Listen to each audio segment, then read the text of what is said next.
Don't look back. Keep moving forward. Always. It's yet another eulogistic butterfly. Are we getting closer to the Netherrealm? Shut up! Just shut up! Even if that girl is evil, there's no reason for you to absolve that monster. It was the both of them, who trapped us in this crevice between life and death. Don't be scared. They haven't noticed us at all.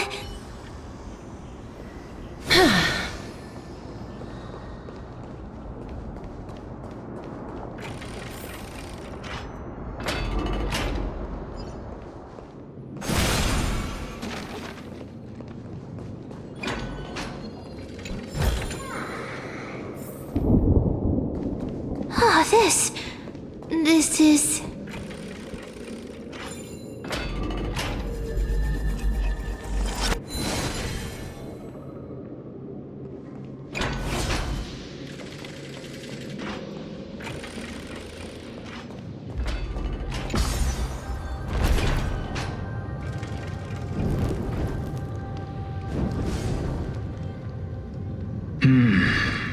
Living ones?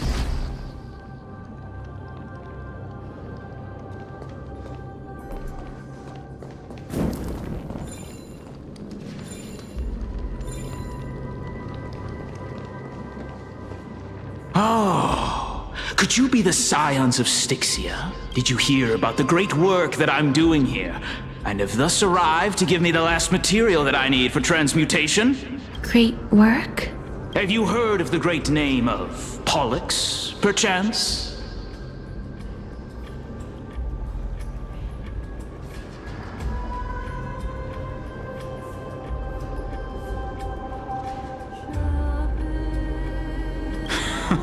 You have? Then that's good. During the Age of Myth, a time likely before your birth, I was the unsurpassed zenith of alchemy that none could reach.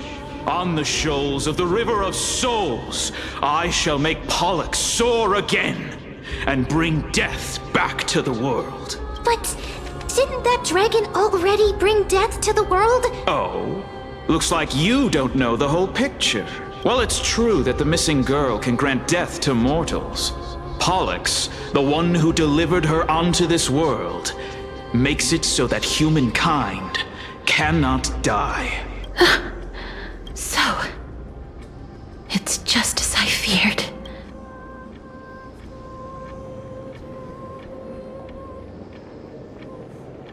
This is my guess. The deceased are supposed to drift down the River of Souls until they reach the end of the West Winds. But this River of Souls was blocked by Pollux's fall. That's right.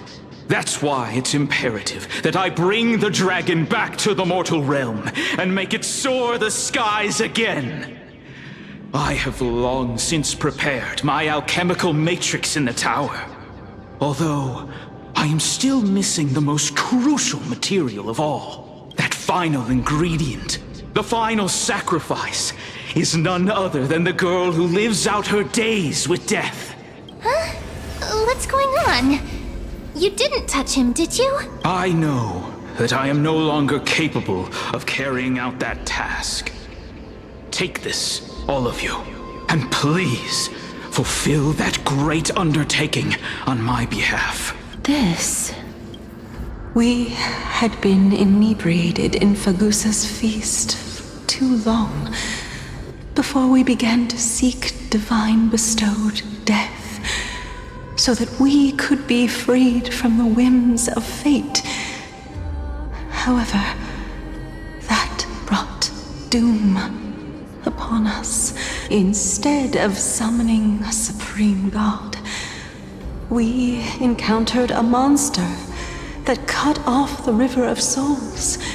That detestable dragon Pollux denied all the dead from the gates of the nether realm. Unable to rest in peace, these departed spirits engulfed Styxia like a roaring tide. As a result, my city and its people no longer exist. That child is the only person whom I managed to save.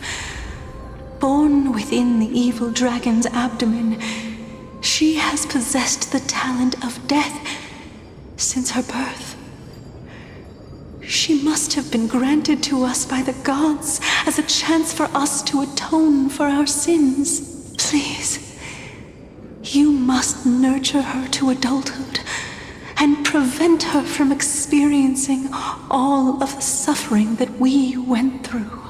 I promise that I will care for her as a mother, that I will protect her from the evils of death. By Fagusa above, thank you for your kindness. As her mother, please bless this child with a name. Before I am swept away by the River of Souls, please, let me know how I should address her in my next life. Oh, like how a transient raven butterfly, a fleeting papilio castor, perches on the twig of death.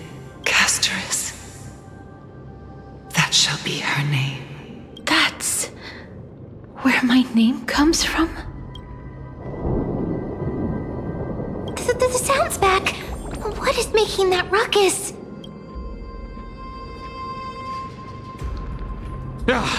Living ones, don't waste your time bickering. The Netherrealm's wrath is falling upon you. Black Tide creations. When did they... Mister, please fight them with caution. Be careful not to suffer the same fate as those Black Tide creatures! Everyone, hide behind me!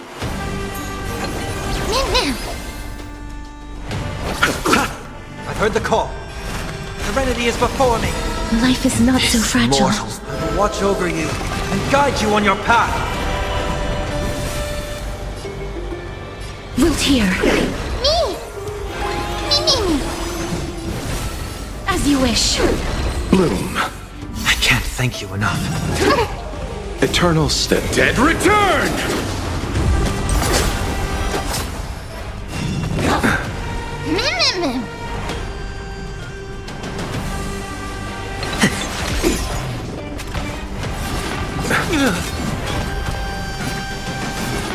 It cannot come to... You see, I've returned. Receive divinity. Embrace a new life.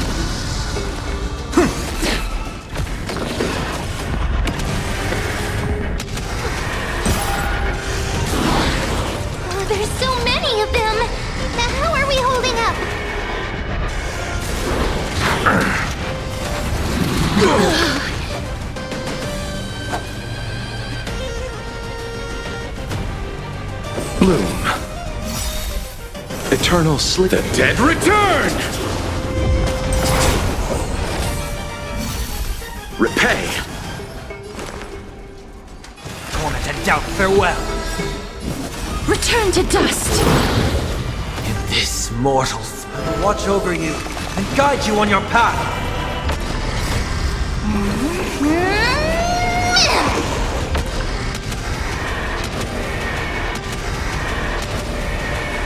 May death protect us! Here. For the Feast of Strife. Upon their triumphant return. You? Lord Mighty?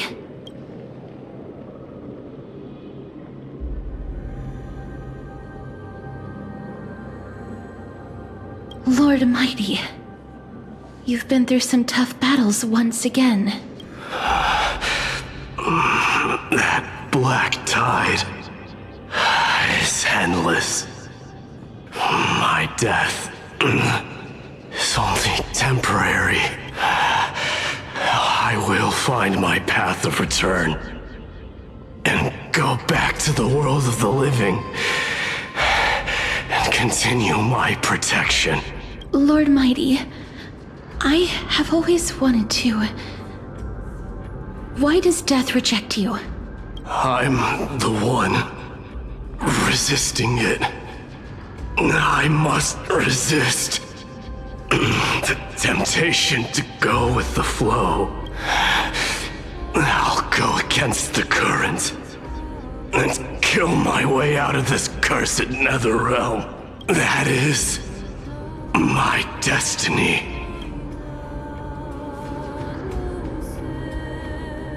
It seems like he's completely focused on resisting the temptation of the dead's whispers. He's working hard every minute to deny death. It seems his battlefield is not limited to the world of the living. Lord Mighty, are you willing to travel with us? We're headed for the Matrix inside that tower to summon Thanatos from their prolonged concealment. Thanatos challenge. Death. That's right. If we can work together and defeat them, you won't have to be troubled by the curse of immortality any longer. Let's go together, Castorus. Let the person who has brushed against death countless times guide your way. Cass, are you sure you want to do this? The alchemist said he wanted you to be a sacrifice. I'm not afraid. There's no reason for us to turn back anymore. Rather than standing still, taking action is by far the better option. Perhaps fate might take pity on us today and show some compassion.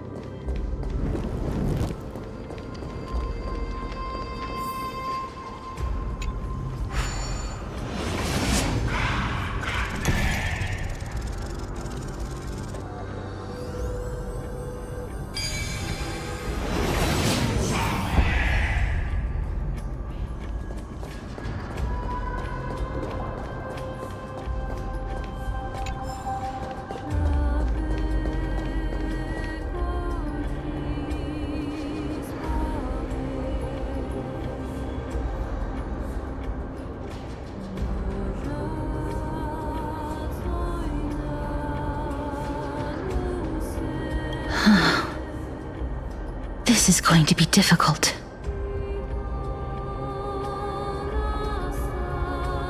I'm familiar with this kind of mechanism, but I've never repaired broken chains. If I was more powerful, I would be able to carry one person with each limb and fly the four of us to the other side.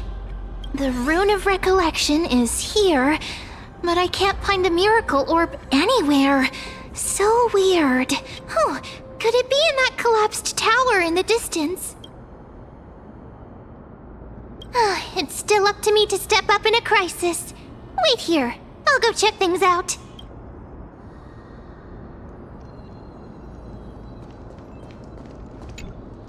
Just shout for me when you need my help! Got it! Just leave it to me!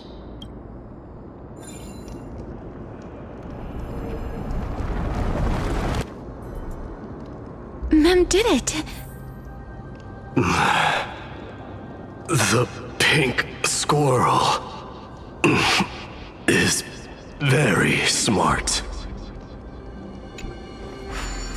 Why am I a squirrel now? The miracle's range is limited. Please come a little closer.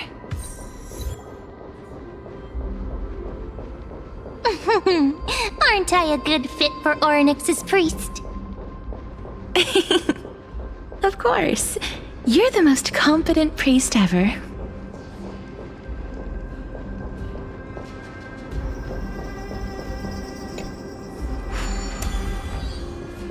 The alchemical matrix should be behind this door. Is that...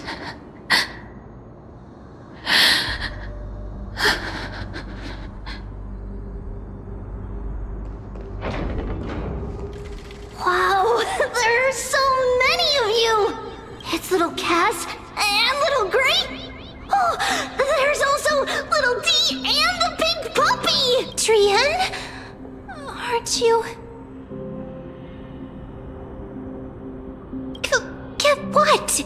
I'm getting even more confused. This is the first time I've encountered a deceased friend while going upstream in the River of Souls. It really works like this, just like the other departed spirits we've encountered along the way. I'm also unable to sense the aura of the living on Lady Trian. Yup, you're right. Trian already knows that she'll not be able to return to everyone's side, but Trian believed that little Cass would eventually return to the Netherrealm. So, Trian has been standing here, at this spot closest to the world of the living, and waiting for little Cass. Oh, it must have been very tough for you.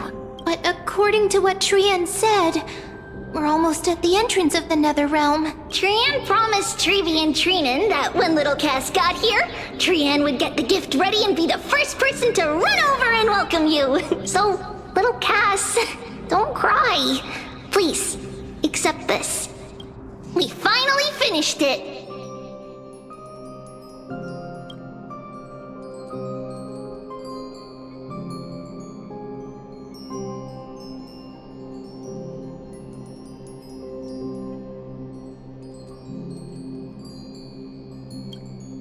This is what Lady Treeby once mentioned. The gift for me that you didn't manage to finish. The Holy Maiden of Yanis. Even when separated by life and death, their thoughts are still connected. Trian spent a lot of time drawing this. Trian hopes that little Cass likes it. Seriously? It's seriously a wonderful drawing. Lady Trian. This is our flame chase journey. Little Cass, we don't know what your journey was like before. Treeby has always said that it must have been a very harsh and frightening journey. But little Cass no longer has anything to fear now, because everyone is here with you in this flame chase journey! That's right. Only now, when I see Lady Trian's gift, do I realize that I've already obtained so many things I would never have dared to dream of since I embarked on the flame chase journey. It's the first time I've gained so many companions. The first time I picked up the hobbies of crafting and photography. The first time I had dinner with someone else. The first time I went to the market to buy the Chimera doll I'd liked for a very long time and hugged it to sleep. The first time I wore a dress personally made by Lady Aglaya. The first time I went for a walk with Lady Treeby, Lady Trianne, and Lady Treenan.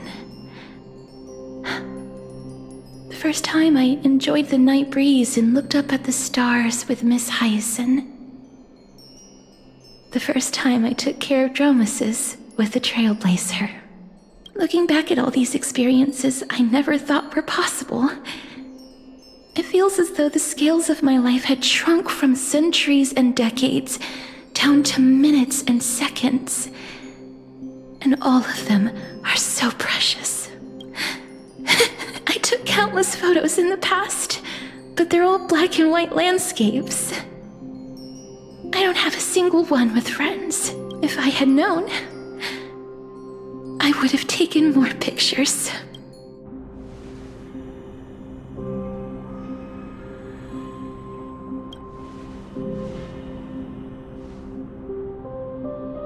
Trianne says yes!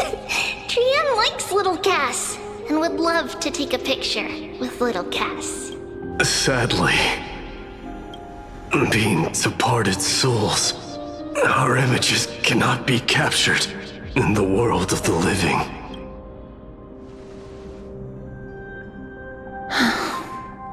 I thought so too. What? Are we seriously going to leave any room for regret?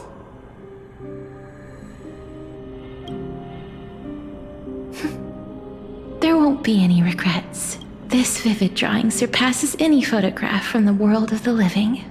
Little Cass smiled. Treeby, Treenan, and Trianne's wishes finally come true! I remember you once said that fate is not the flowers that bloom at the end of the road, but where people tread beyond the gate. Now, the path that belongs to me is about to reach the end. Thank you for bringing me the final key. Key? Little Cass, why are you talking in riddles all of a sudden? I have a feeling that soon, this gift of yours will become the key to saving Mister's life. Wow, that's amazing! Then keep smiling and carry on bravely! Little Cass, Little Gray, everyone, see you tomorrow!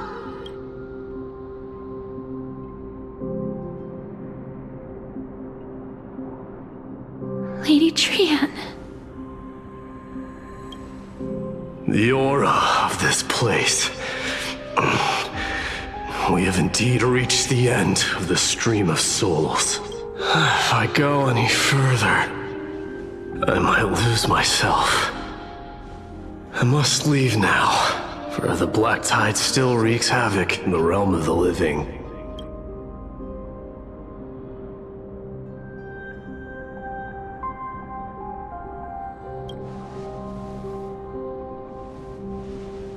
I have broken free from the chains of death countless times. This time will be no different. Castorus, will you fulfill your duty for the flame chase? I have yet to make my decision, Lord Mighty. No matter. Make the choice your heart desires. Even if it takes 1,000 years of waiting, I will continue to fight till I die. Then rise from death till the miracle descends.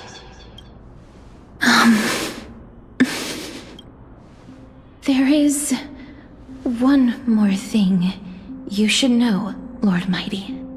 What is it? Professor Anaxa may have deduced the principles behind the Era Nova. You and I may be reincarnated as strife and death in the next cycle. coming calamities wreaking havoc upon the world. I see.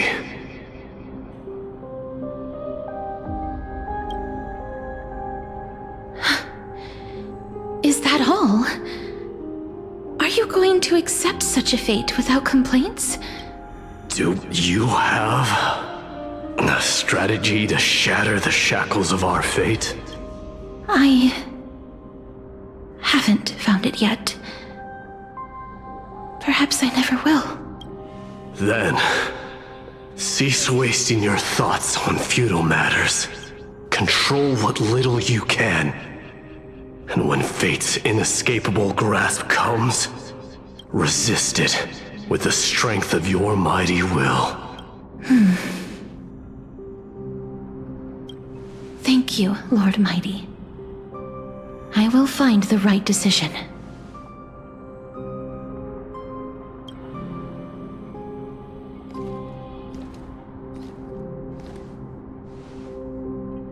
In the name of strife, may you meet a fitting end. This must be the alchemical matrix the spirit mentioned. Let's see. We need to insert Aquila's sky, Georios' earth, Kephali's fire, Fagusa's ocean, and Nestia's love. It seems our sweet Princess Homebody has made up her mind. In that case, seamstress, I suppose I no longer need to deliver your message. My time is rather precious after all. Whether you wish to break free from death or not, please, follow your heart. By the promise you once made, I ask that you fulfill your duty one final time. Castorus, please, live as a human, and die as one. According to that alchemist, the final piece is supposed to be me. However, he is not privy to the past, and therefore cannot see the full picture. The past? I saw the twins of death in Kephali's memory, and now I am certain that I was one of them. The trial of the Hand of Shadow demanded taking the life of your family. I died during that trial, falling before the gate to the new world. And my sister, whom I never met, became the Titan Thanatos of this cycle. She was consumed with regret over my death, so she used the Titan's authority to reforge my soul. Yet, it also means she has never revealed herself to anyone, hidden away from the entire world. That's because the Titan she became already fell at the start of everything. They died for me, and now lie in slumber in the River of Souls. You mean Pollux? That's right. The River of Souls is no material river. It cannot be blocked by ordinary means. Only a divine corpse can prevent the dead from reaching the next world. And that's why we have to awaken Pollux from death before we can retrieve the core flame of death. We have to reforge its body with the power of alchemy. But Cass, if that alchemist speaks the truth, does that mean you're also part of the dragon body? According to those departed spirits, I was indeed born as the dragon's twin. But before we talk about that, have you heard the sighs?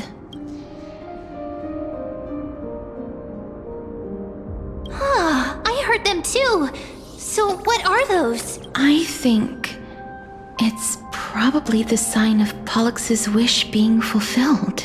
They must have realized how heavy a price they'd need to pay when they used their divine authority to resurrect a dead woman. That's why they exerted every ounce of their strength to send me to Styxia, a city that called for death, a land where none is hostile to death. They never saw their wish fulfilled and fell so prematurely, all because they wanted to give me a new life. Pollux Pollux must really want to know how their sister has been after giving their all to save her. That wish is the reason Pollux's soul still lingers in the mortal realm even after their fall. Quietly watching and documenting every detail of their sister's life. So instead of picking up objects on the way here, we were instead showing things to a strand of yearning that lingers here. Now, we must weave these yearnings together and restore them into Pollux's complete soul. but all of this is just a hypothesis, right? What if we go through with the ritual and it turns out totally different? That's fine. As Professor Anaxa often reminds us, such is the nature of alchemy. The true outcome can only be known once the process is complete. This is why alchemy is also known as the miracle of creation. Now, the puzzle of Pollux's yearnings is nearly complete, with only one final piece remaining. I shall reveal what they have been yearning to know in the alchemical matrix. I will show them my whole life since I left Styxia. Lady Trianne has already drawn a picture of my entire life, and it is now in my hands.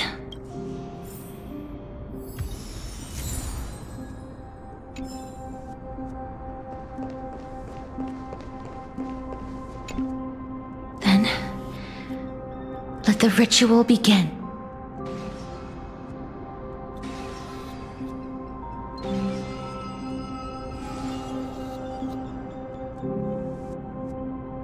And now, the objective is complete. That is all. Such is what Professor Anaxa always says after preparing for an alchemical ritual.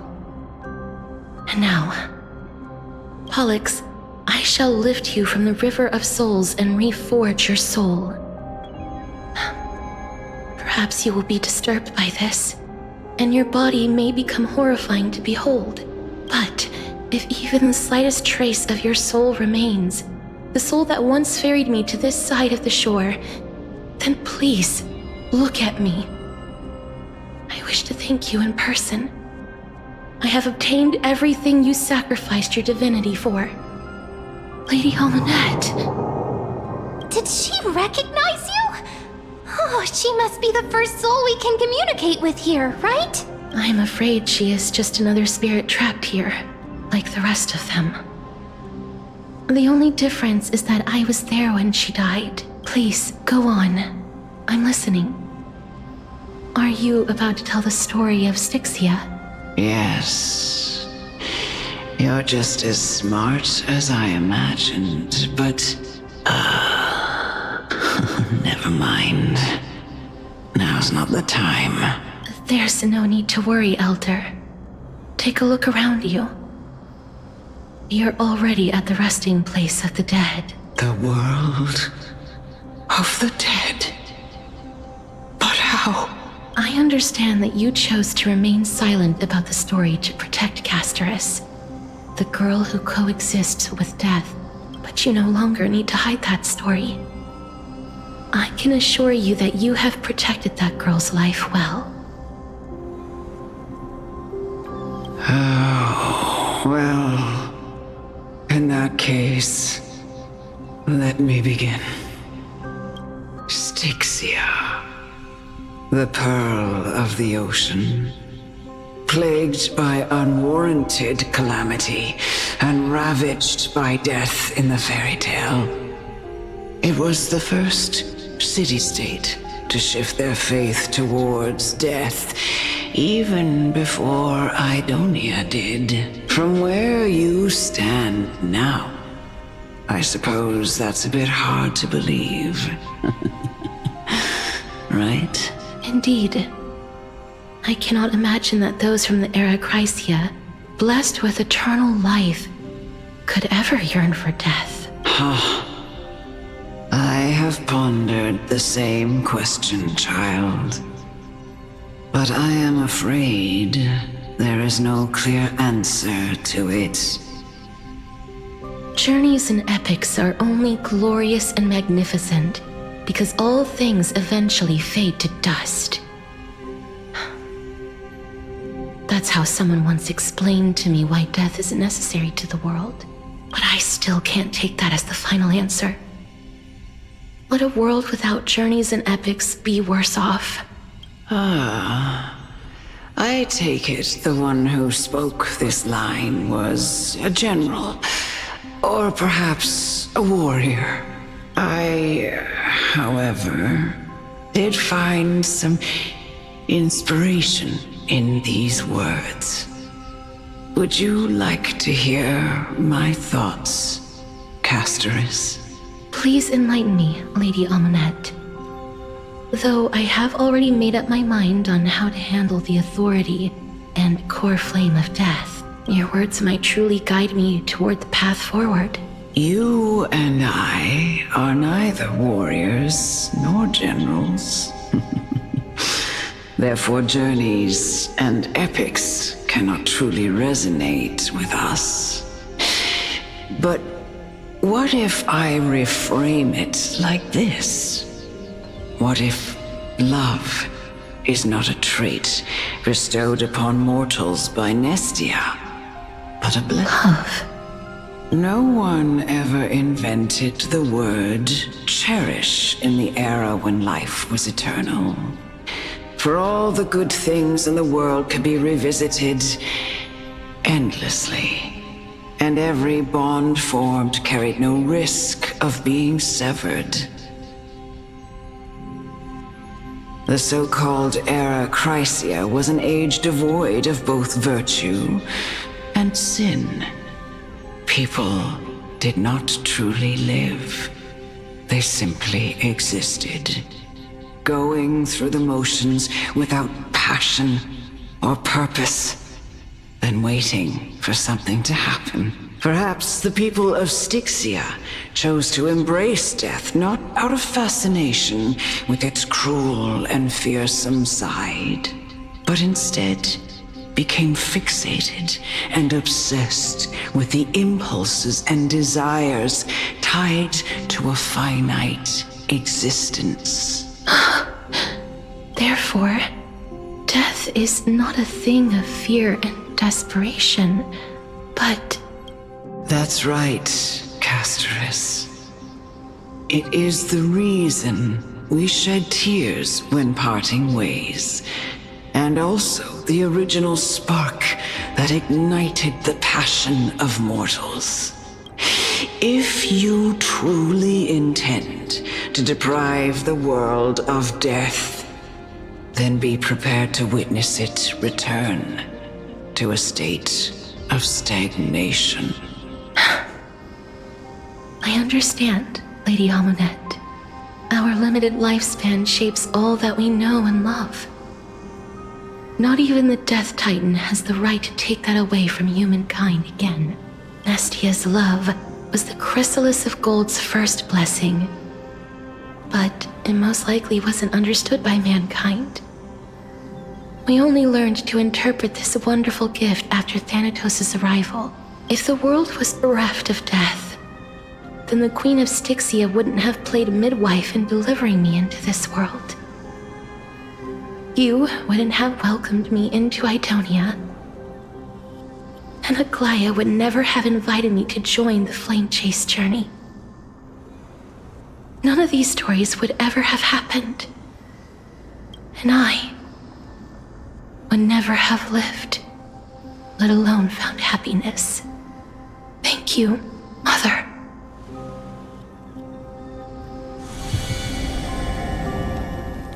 I will use all the love I've experienced in this long life to complete the final miracle. My teacher, Anaxagoras, grant me the wisdom of all things. I call upon thee, the stripped dead dragon's corpse.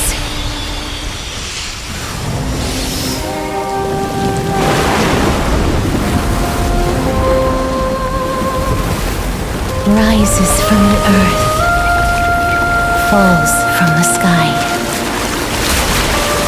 As above, so below.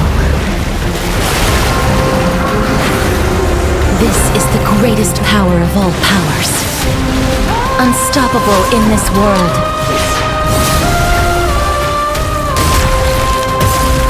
The great work that commands all death. I shall grant you embrace.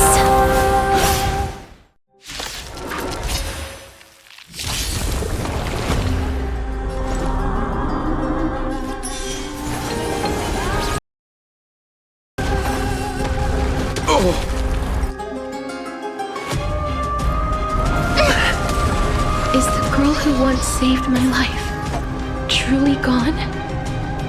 Or will you show yourself again once we eradicate this hatred and regret? Repay! Eternal The dead return!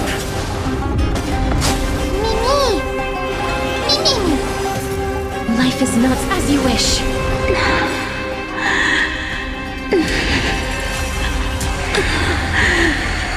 And I know you're anxious. Shh. Don't be afraid.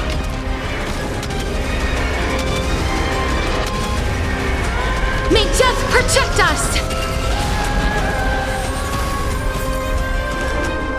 Torment and doubt, farewell. Please check Wilt here. There's no more need to weep in grief. I will grant you peace.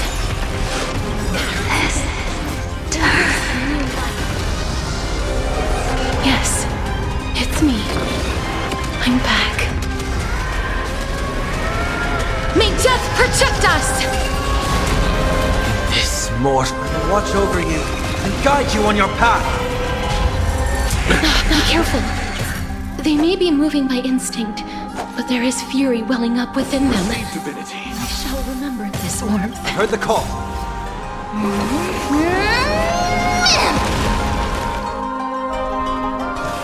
Serenity is before me.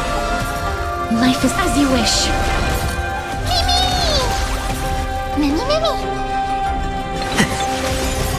I'll see you all. Embrace a new life.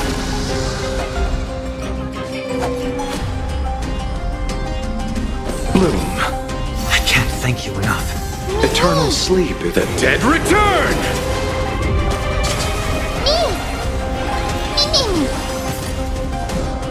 Darkness with me.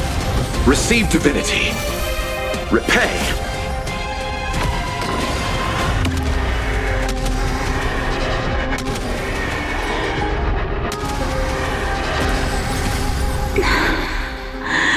Please. Don't turn back to the nether realm.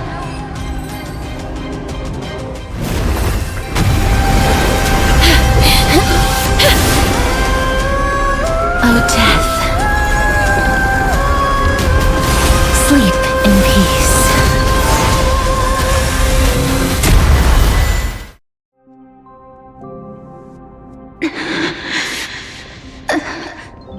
I'm sorry I have to wake you up from ancient death. And I know you're anxious. Shh. Don't be afraid. Do you remember me?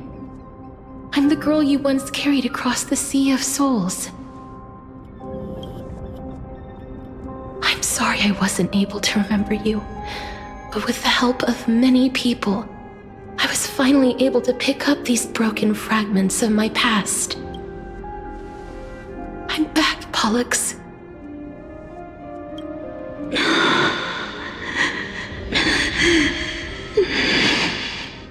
I know this might not be what you wanted.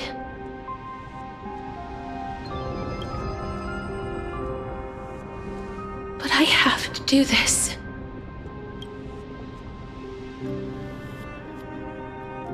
So please, carry me across the Sea of Souls again and return me to the Netherrealm, just like you did in the past. Please take me to where the core flame of death rests.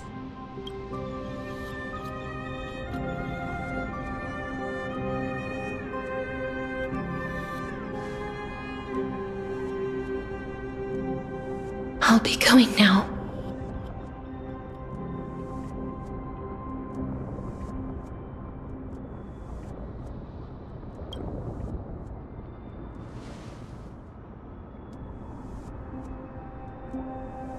They may look scary, but as long...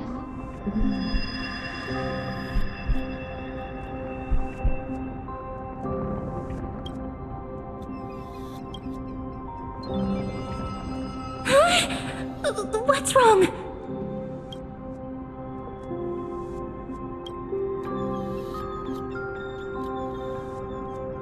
Are you... What's wrong with him? His time is almost up. If I don't go now, I'm afraid his soul will return to Thanatos' embrace before me. What? Oh no! Is there anything we can do? Don't worry. I promised I would ask Thanatos for the Trailblazers' right to roam the Earth again. Mem, stay here and keep a close watch until I return, alright? Alright. I'm the best at taking care of others. Go on, Cass. Make sure not to leave yourself with any regrets.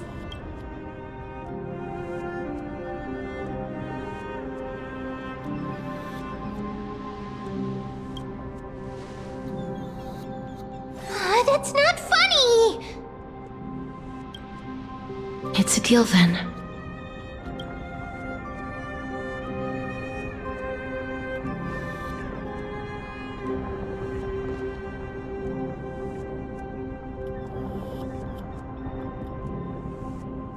Please.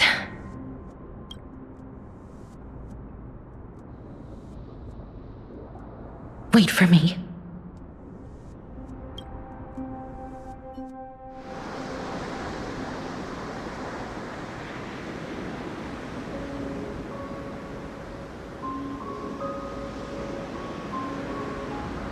After all that, you still ended up back here.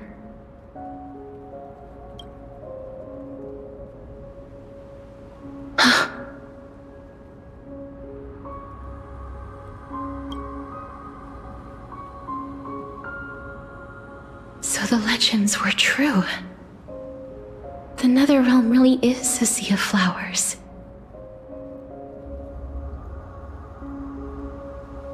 Yes.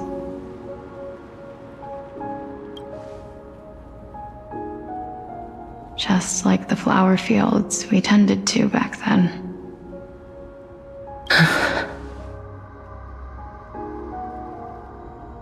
Is that you, Plixia? Do you remember me? I don't have the memories from that time, but I've seen you before during an experiment. I see. Call me Thanatos, then. It'll be easier. However, since you recognize the name, you must already know everything about Thanatos, right? Yes. I'm here to reforge the order of life and death in Amphorius.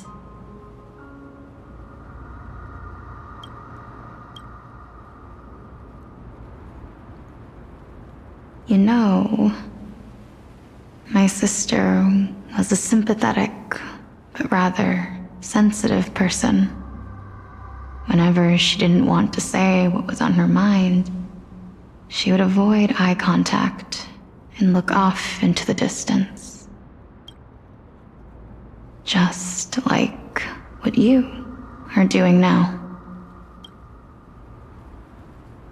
Can you tell me about the last Era Nova? What did you do, Plixia?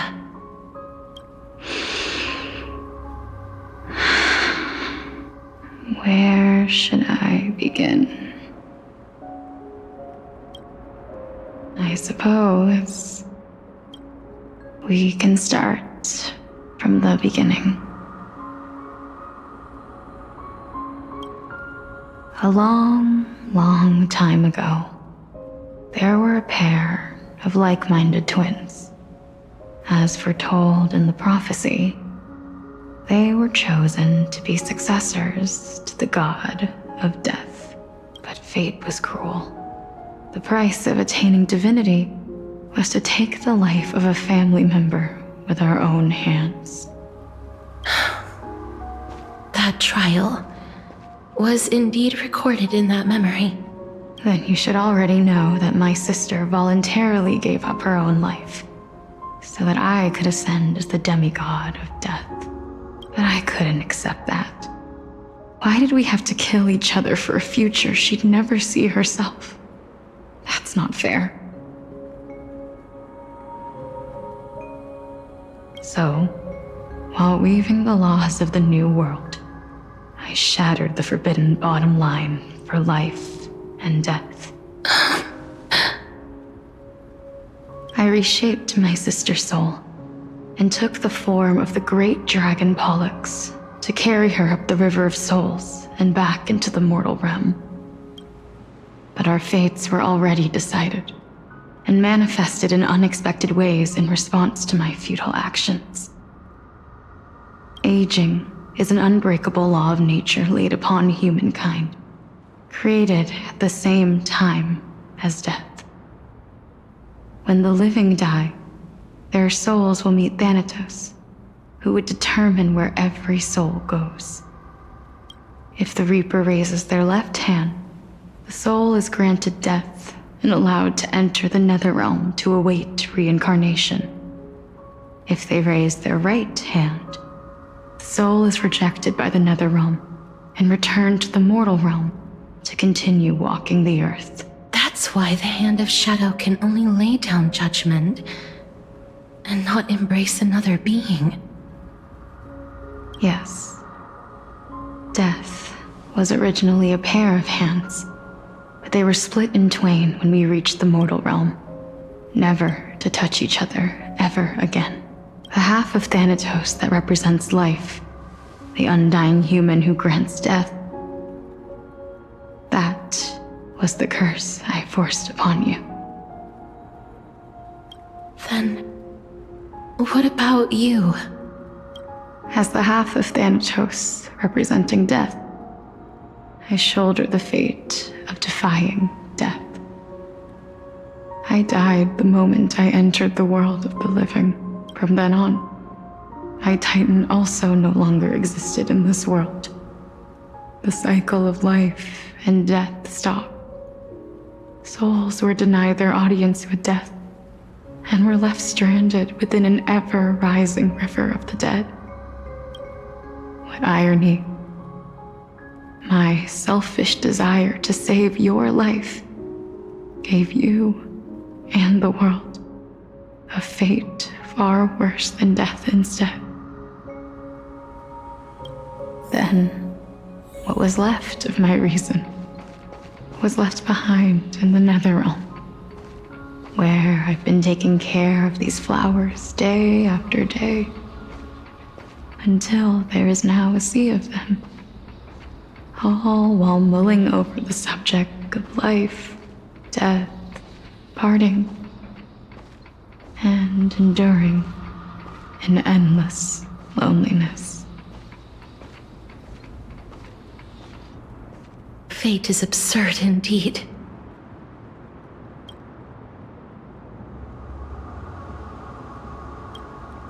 Our lives were a mirrored image of one another, like a pair of hands. Even so, we arrived at the same destination. We walked different paths, yet experienced the same pain. I had hoped that maybe you would at least have a good life in this cycle. I'm sorry. I lived my life well. It didn't go to waste. As far as I'm concerned, you did nothing wrong. Even though I forced the authority of granting death to humanity upon you, a total stranger. Too many responsibilities were forced upon me in the course of this long journey. I was once lost, even upset, but I realized recently that if it weren't for your blessing, I wouldn't have understood the source of these emotions, nor would I have realized my purpose. I wouldn't have made it here to reunite with my missing half. And we wouldn't be discussing our past while sharing the same view of this landscape. I wouldn't have understood the meaning of our existence. The meaning of our existence. This sea of flowers blooms on dead land, 'cause we sowed it with the seeds of our separation and watered it with our tears of loneliness. Yes, the only thing death is allowed to create are flowers that bloom from blood and tears. That's why Thanatos cannot create living beings at will. Nor can the Hand of Shadow determine a person's remaining days, because the life and death of mortals should never be dictated by another's will. Are you saying there's no point in Thanatos' existence? No. No single being can bear the scales of life and death on their own. Not even a god. Life and death weigh equally heavy. We both know that now, don't we?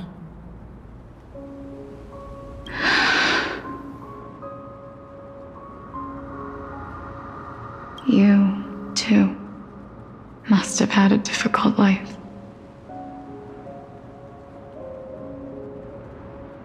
We've taken quite the ridiculous journey together, haven't we? I had a feeling, even back then, that we would meet again one day. Not to embrace one another after a long separation, but to come in search of retribution. Tell me the answer that's already been written, and let us draw. It's been far too long. I've waited here for centuries, watching day after day as desperate spirits are denied by this lonely wasteland. I always hoped I would see you among them, but I was also afraid of seeing you. I didn't know how I could possibly face you again. But more than anything, I was afraid that you might have forgotten all about me. I know. But don't you see, Polixia? I made it back anyway. You don't have to shoulder death's authority on your own anymore. It was always meant to be held in two hands anyway. So, let's give our core flame to him, and have him take it back to the mortal realm. Give humanity back their cycle of life and death. Our responsibility as Thanatos was never about picking out favorite souls. We were only meant to watch over life. Let's tend the field together and create a warm sea of flowers for all the souls to come.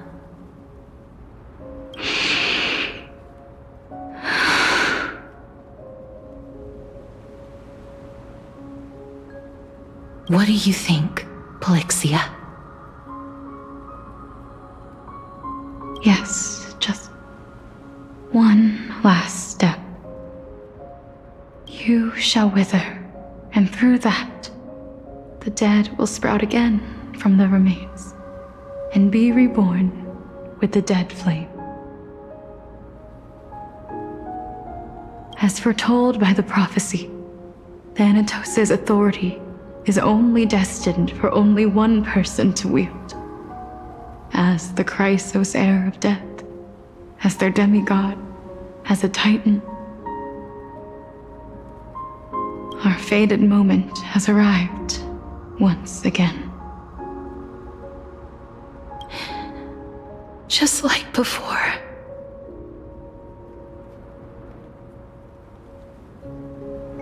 Yes, just like before.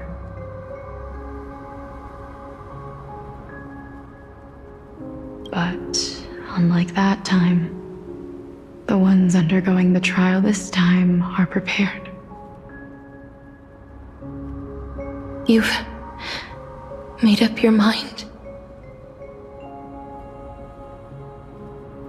Yes, as dictated by fate. But I won't be afraid, as long as you're here with me. Complete your trial in this life. Grant me the embrace of death, and light the spark of life ablaze. You've been tempered by life and death.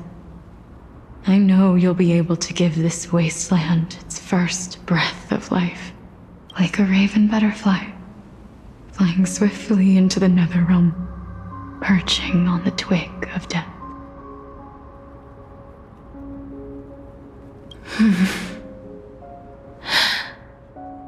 I will.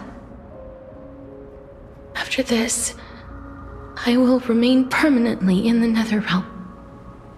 The River of Souls shall return here and rain down from the sky, scattering souls across the earth. The cycle of life and death will flow once again. This sea of flowers you sowed shall bear countless joyous or sorrowful souls, and bloom evermore.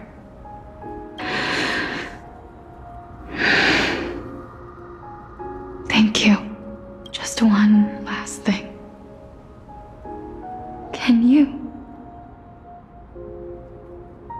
grant me one wish? Of course. What is it? Please, don't forget me.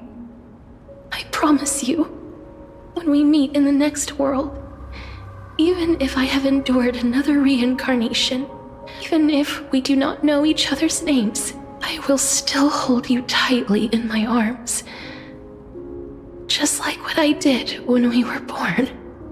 Castorus. Castorus. You're as beautiful as a fleeting butterfly.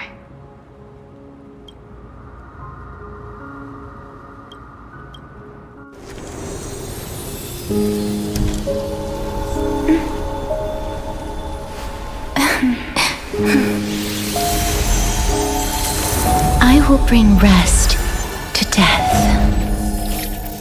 And from now on, stagnant life will once again flow.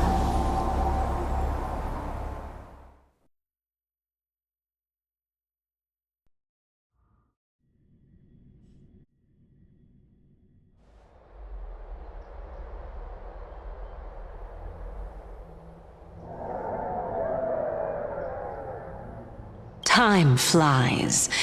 In the blink of an eye, the 15th entry hour is already at hand. When this farce is over, your soul will be placed on the scales of life and death. Are you ready? No need to ask so many times. Of course I am. Then why do you drag your feet? Is your fear of crowds holding you back again? I simply find them too noisy. Paying attention to conceited fools like them would be an utter waste of my time. Such harsh words. As I see it, you are no less arrogant than they are. I couldn't agree more. Oh. I did not expect to hear that from you. Are you not going to refute me? I know myself better than you think I do. At the very least, better than a stowaway like you. And they say men whose ends are nigh have but kind words. Well, that is exactly why I chose you. Should I thank you for the compliment? The hour of the trial has come. Do you have an answer for me? And how will you prove the veracity of your argument? I suppose there is no point in putting this off any longer. Do you recall where we stopped the last time? You were saying that Amphorius's history is cyclical. Indeed. The demigods that bear the core flames eventually become the new titans at the world's end. Remember what happened on the Holy Mountain? Calypso, Naias. As their destined ends approached, one by one they left this world, leaving only the twins, who are fated to succeed death. Unfortunately, while their journey is consistent with ours, you and Calypso, as well as Nicodor and Naias, act as supporting evidence. I can only come up with a rough sketch for my theory of a cyclical history. For all the pains I took to reach this point, I had already lost hope of ever obtaining definitive proof.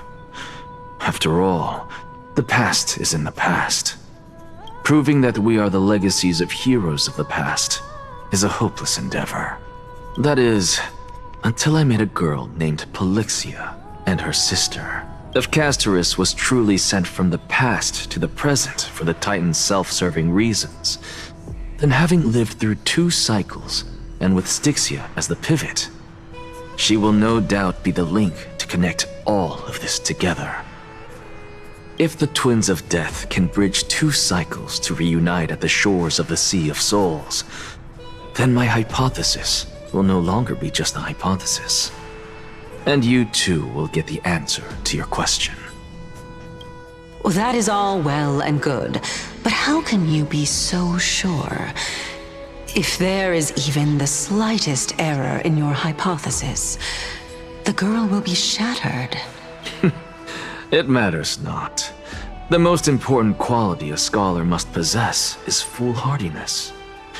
If you are overly cautious, then you'll never have the gumption to make the first step, and change will never come. Besides, I, an Exagoras, am destined to overturn this farcical world. Come, let us go and teach those pathetic worms one final lesson.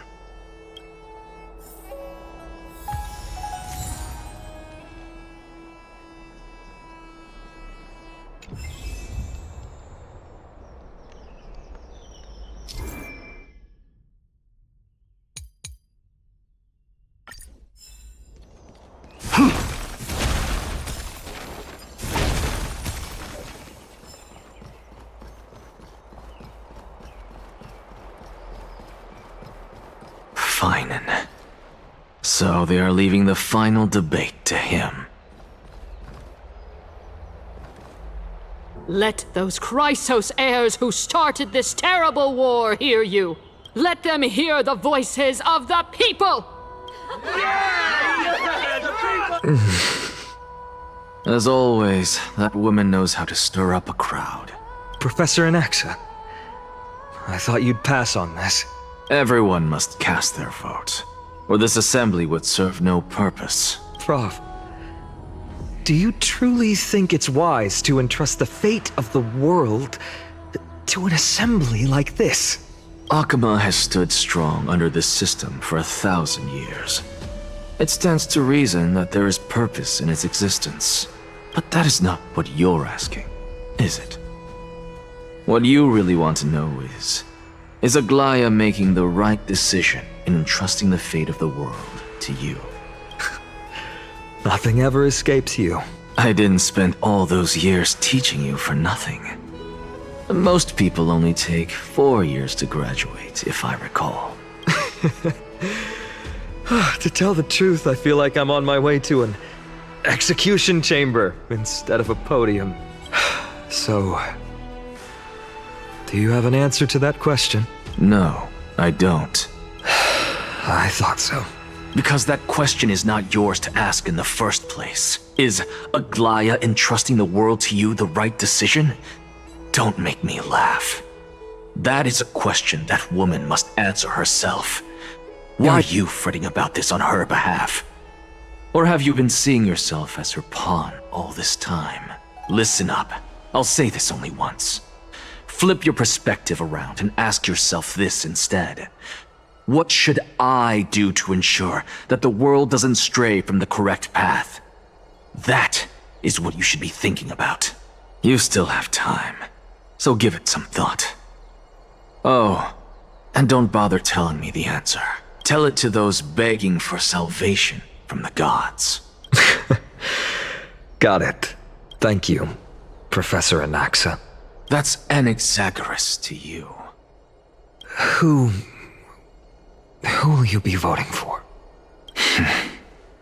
That'll depend on how well you perform. May Circe safeguard your thoughts.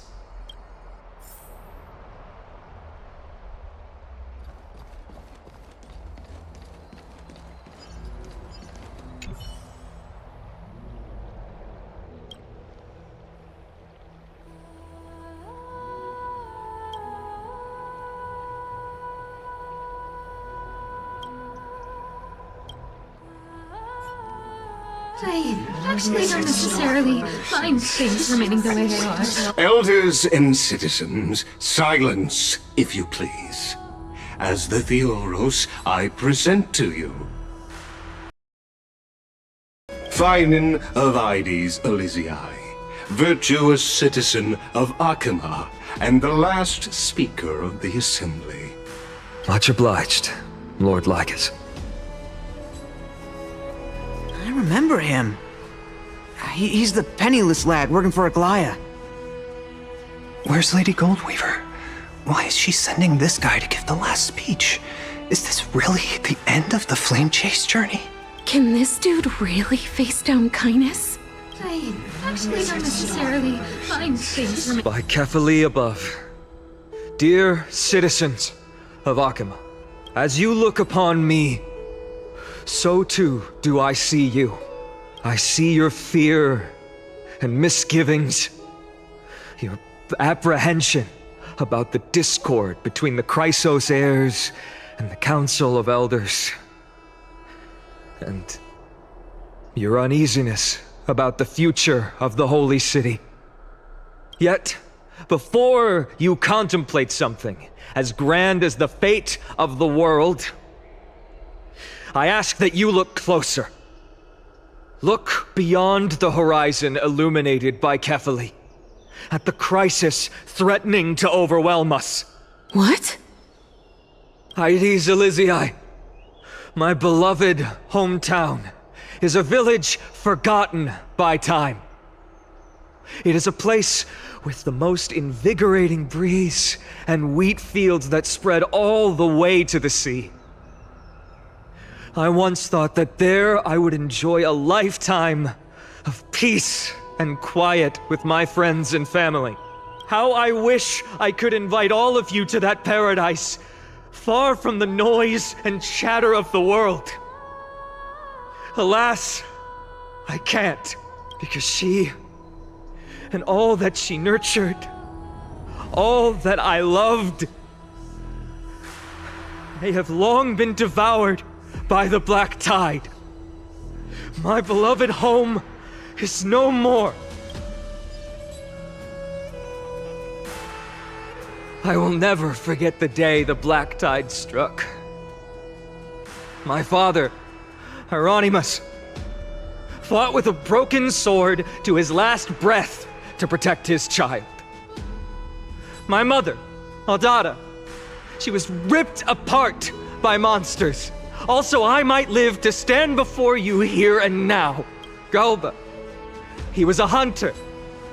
But in the end, those arms that once drew a bow instead embraced Piso, his beloved son, as they both breathed their last. Pythias, the teacher, risked her life to save her students, but a burning beam fell on her, crushing her. And what of Livia, her daughter? Did she make it out alive? No, she didn't. Livia, Piso, and so many other children. My childhood friends. They were all swallowed by the black tide and turned into monsters. They kept saying the same thing over and over. Even up until the final moment, I finally steeled my heart and granted them eternal peace with my sword. Why, Ferryman? Aren't we the best of friends?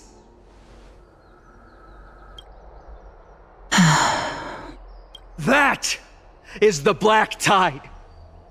A looming threat that can bring Akuma to its knees any time. Kindness may have promised that with the 3 Titans of Calamity gone, Akuma will return to an era Chrysia once more, but much as it pains me, I must disappoint you. While the demigod of strife has done everything in his power to hold them back, they are still coming. By now, the name of that black-robed swordmaster, the Flame Reaper, has likely echoed throughout the city already. The roaring thunder is a message from the strife demigod.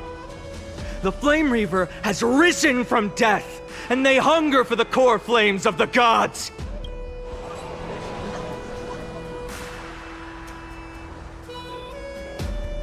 Lies! If such a powerful enemy is indeed approaching, why is Akuma still a picture of peace? Exactly! The city of Akuma shows no signs of pandemonium or chaos. And why is that? I beg you, spare a moment to think about this. Are we able to stand here and hold this assembly in peace today because the danger has passed? No! This peace we enjoy is no gift of fate. We are able to stand here today only because the Chrysos heirs have stepped up and shielded Akuma from calamity. With her golden threads, Aglaya has preserved and continues to preserve these idyllic days that all of you hold dear. The Council of Elders claims that Aglaya will one day forsake the people because her divinity is eroding her body and soul. But ask yourselves this. Rather than offering her aid and support, why do they choose to watch and push Akuma away from the Flame Chase journey? The answer that no one can bring themselves to speak of. A truth stained in blood and buried in greed, fear, and vanity. Allow me to lay it bare before you. It is because the Council of Elders, which bears Akuma's history and honor, along with this citizens' assembly we once took so much pride in, are now infested with vermin.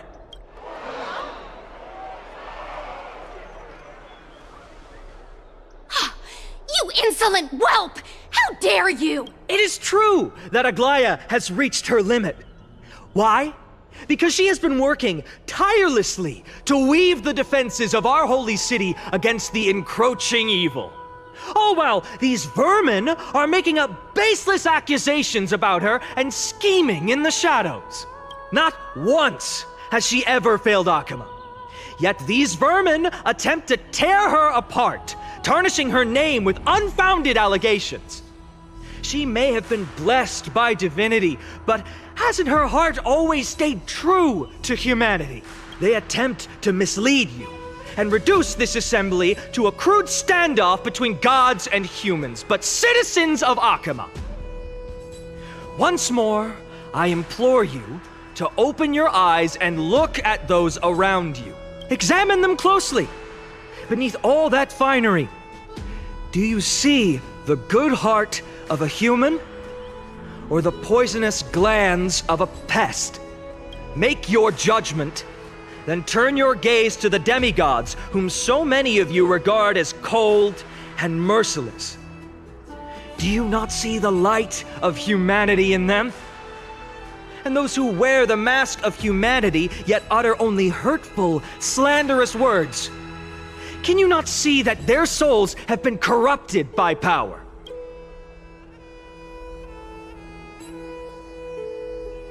Yet, no matter what your answer is, and no matter who your vote goes to, rest assured that you have nothing to fear, for Aglaya, Trebios, and I will remain your faithful guardians and pledge our lives to upholding your decision.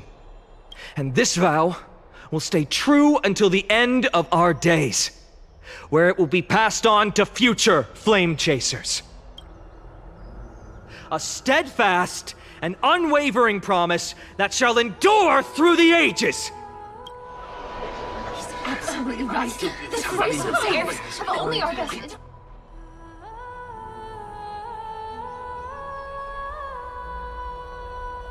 At the present time, on the scales of Talentum, those who call for the continuation of the Flame Chase journey, and those who demand its suspension. Each faction holds an equal share of votes, resulting in a perfect balance. As expected.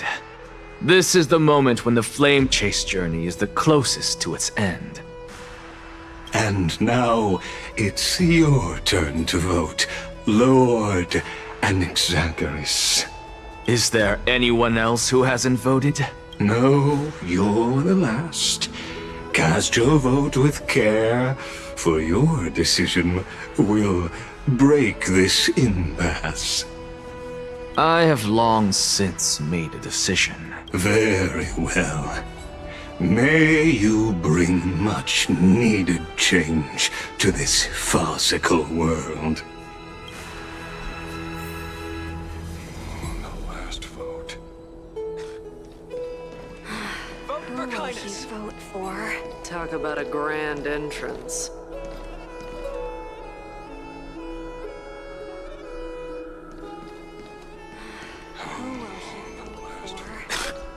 Always the performer. Talk about a grand entrance.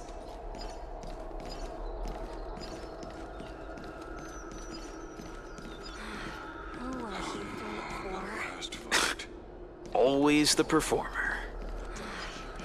Talk about a grand entrance.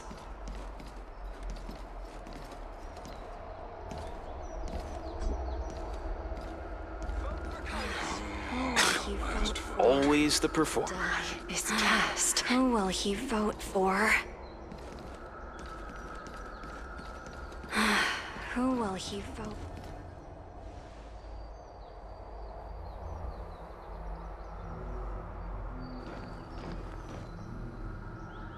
You've done well, Finan. Given the circumstances, delivering a rousing speech to stir up emotions was a prudent move.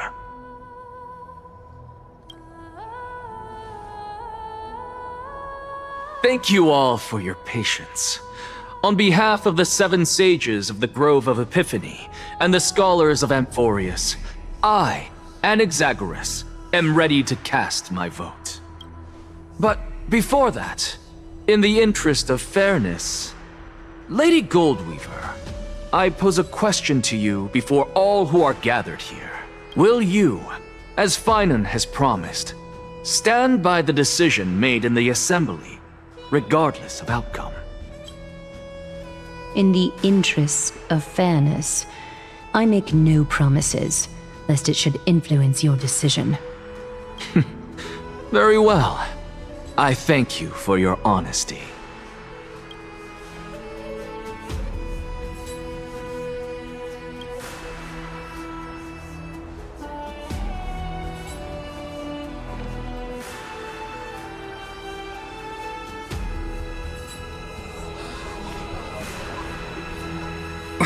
What's he doing? The stakes are high. Let's be patient. Cut the act! Who do you think you are wasting our time like this? Lord Anaxa, please do not forget that I... Rule number 1, do not call me Anaxa. Rule number 2, never interrupt me. Silence is golden.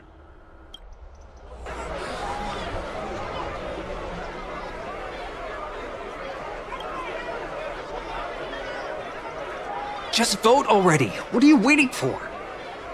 Cast your vote. Cast your vote.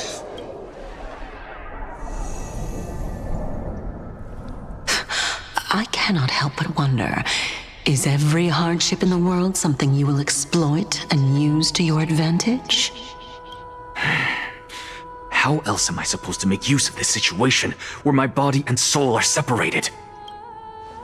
Oh, Circes. Or should I say Calypso? Accompany me on this final journey.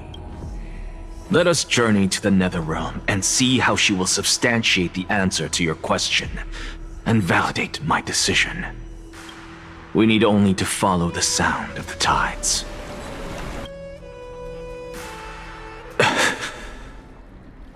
You are... Well done, child. Just as I foresaw, you have achieved great things. Teacher. What a twist of fate.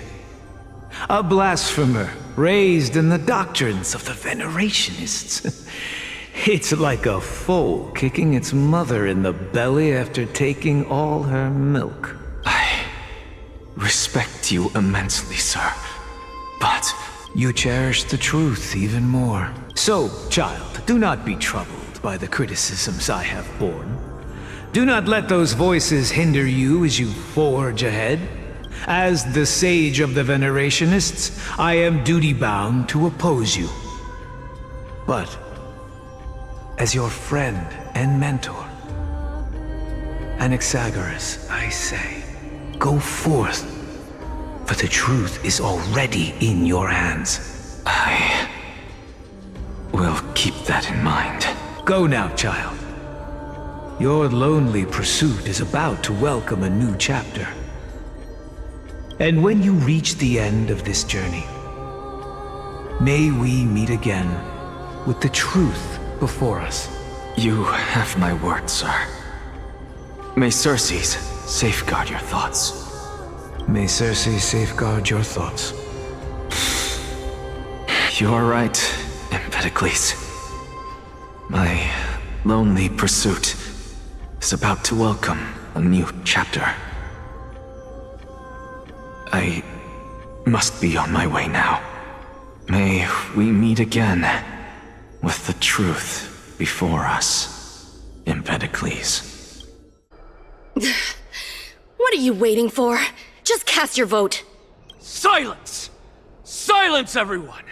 Behold, Circes, here at the center of the world, I shall write the final step of my proof. For this place is but one step away from the truth.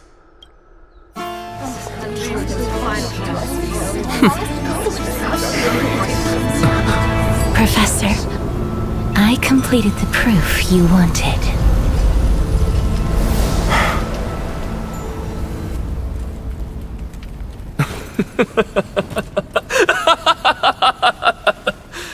Thank you, Castorus.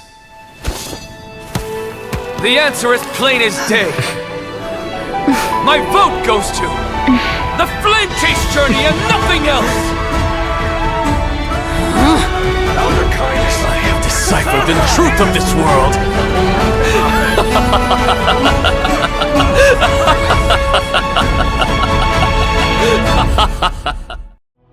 With the balance shattered, the result is clear.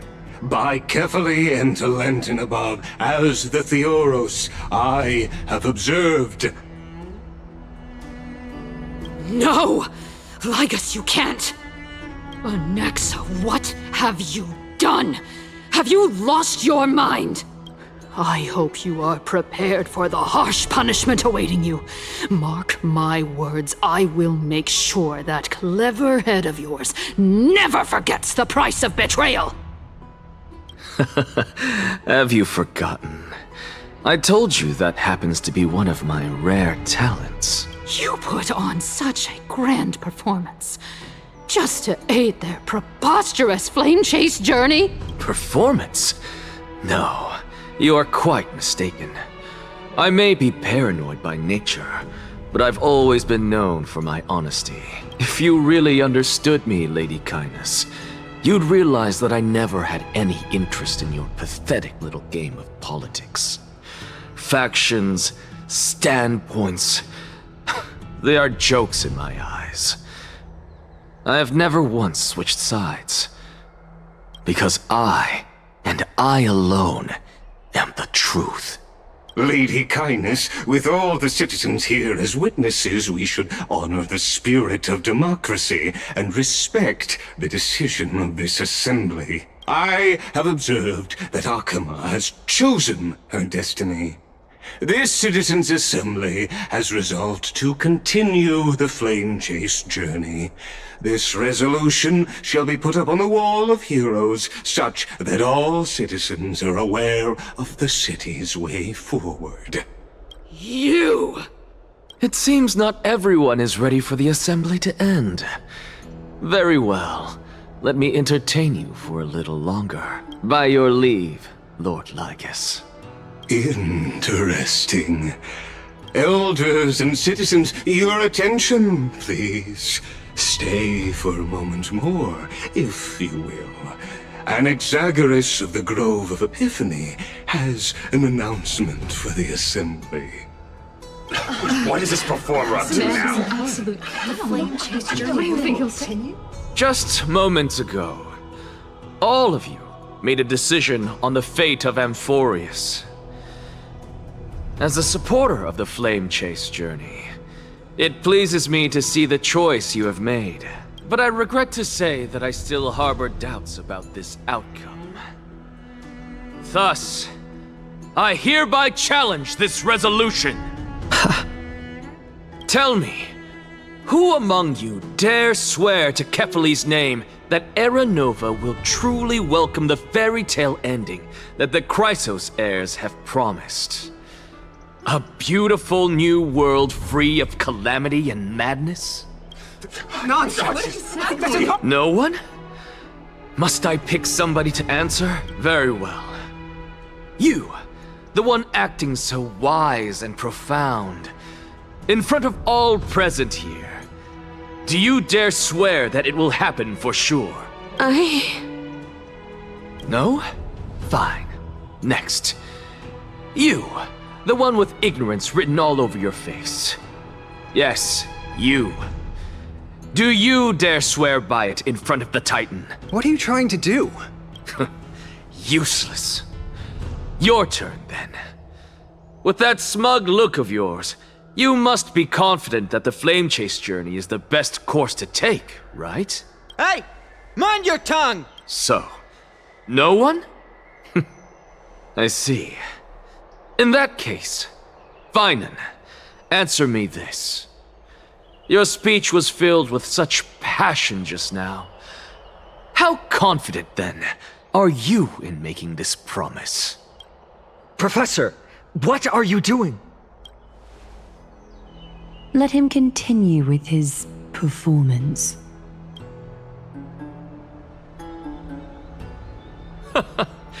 Will you look at that? Even Finan and Aglaya lack the courage to make such a promise. And what's even more absurd is that no one but I can promise you this new world. And yet, the Assembly passed the resolution anyway. But you needn't worry, because I knew better than to trust you good-for-nothings. That is precisely why I am here today. To give you one final lecture. Now listen up and listen well.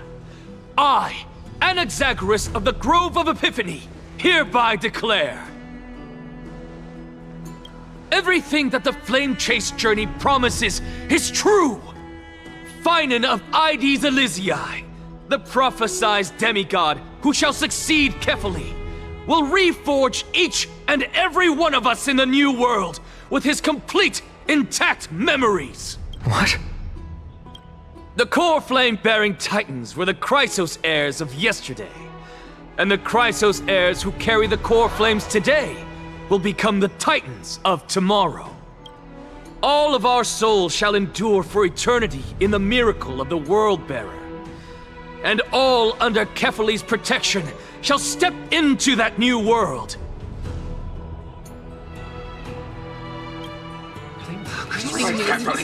This is pure blasphemy!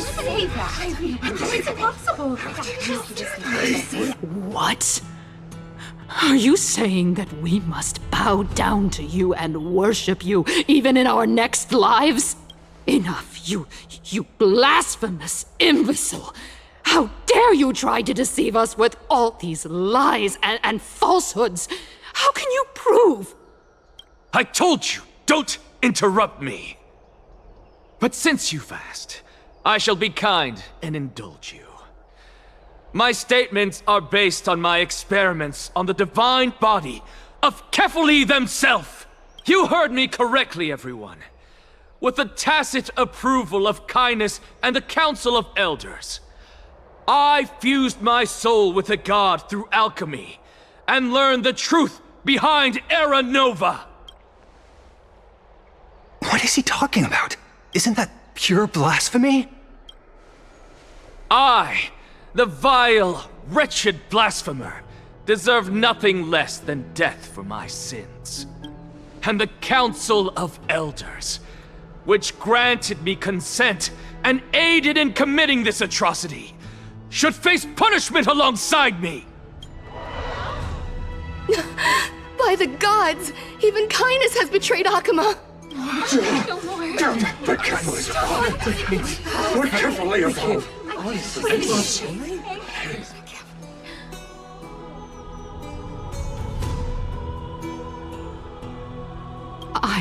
I had no knowledge of his transgressions. He did that on his own. The Council of Elders bears no responsibility for his actions. Lord Lygus, as the esteemed Theoros, are you going to simply stand by and allow the Council of Elders to be dragged through the mud? If the accusation is true, I will acknowledge it. If not, my conscience stands unburdened. Lady Kindness, the reputation of the Council of Elders was not built in a day, nor will it be shattered overnight. Repercussions await those who fool the people, and punishment must be meted out on those who abandon their vows. We should respect this beautiful city and her people. You... Lady Aglaya, the Gold Weaver, I humbly ask that you take on the responsibility of overseeing this judgment in the name of the fairness of Talantin and the justice of Kefali. Considering the circumstances, and in accordance with Akuma's codex as the only demigod among us, you shall rightfully wield this authority. The honor is mine to bear. How is this permitted? Elders and citizens, silence, if you please. Anaxagoras of the Grove of Epiphany has made his statement clear. As per Akuma's codex, I request all present citizens to stand with me in exercising the right of judgment. First, Elder Kindness of Akuma and Lygus the Theoros stand accused of neglecting their duties and abusing the law, leading to the egregious blasphemy against a god. In the names of Talantin and Kefali, Akuma is to form a committee before the 7th action hour to conduct an investigation and disclose the findings to the public for subsequent judgment. Yes! That's what we deserve! Curse you! Now, concerning Anaxagoras of the Grove of Epiphany, he has confessed to grave blasphemy against Kefali.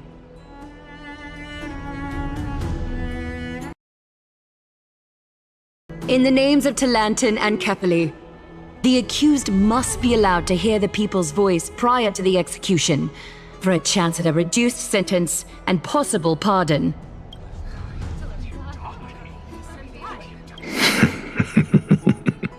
Professor. Let him die! Let him die! Let him die! Let him die! Let him die! Let him die! What decision will you make, Lady Goldweaver? Enough with the hesitation, Aglaya. This is not like you. Let him die! Let him die! Then, in light of the people's voice, O Talantan on high, may you bring death upon him.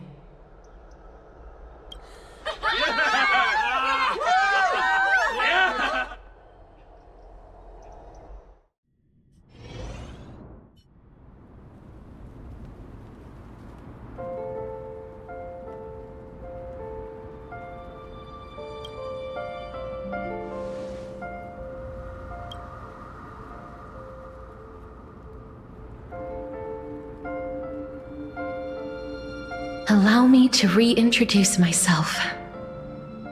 I bore the name of Castrus while walking among the mortals. And now, I stand as the demigod of death, the living side of Thanatos. Welcome to my realm, where the west wind ends.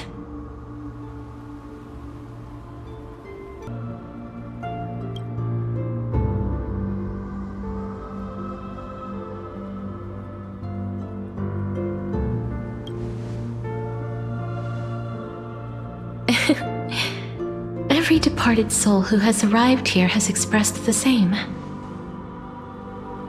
Did you know? Every flower here was planted by Thanatos themselves. These flowers were originally both lifeless and immortal, but in the first rain brought by the River of Souls, they were given new life, flourishing as the bearers of countless souls. And it is my duty as the Master of Death to tend to their well-being and foster their growth in this serene haven, similar to the structured cycle of life and death in the mortal world. These flowers too shall wither and fade, returning to the earth and then ascending to the sky with mist and tides. Eventually, they will descend to the mortal land as gentle rain. Every soul undergoes the perpetual cycle of reincarnation, albeit in varied forms, until the world meets its end. Yet, sadly, there's no time left for Emporius to wait for when the flowers bloom again. Now, death is the power at my fingertips. It once led the souls of the deceased here, but I shall open the gate of the netherworld and return you to the realm of the living. In exchange, please, take the core flame of death with you and complete the flame chase journey. Do not let our work thus far be in vain.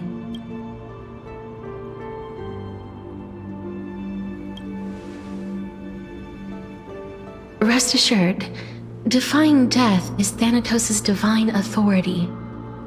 Fortunately, your soul hasn't dissipated. This is not a resurrection, but the extradition of a dying person back to the present world.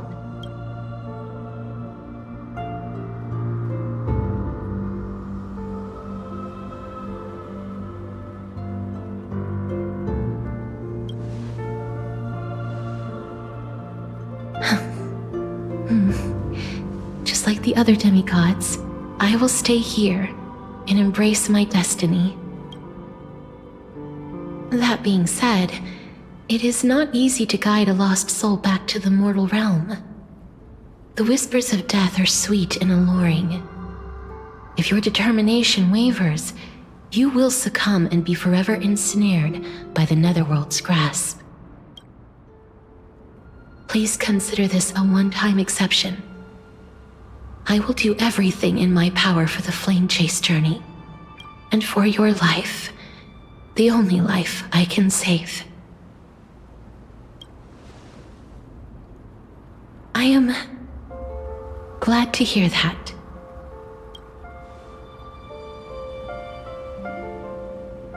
Over here!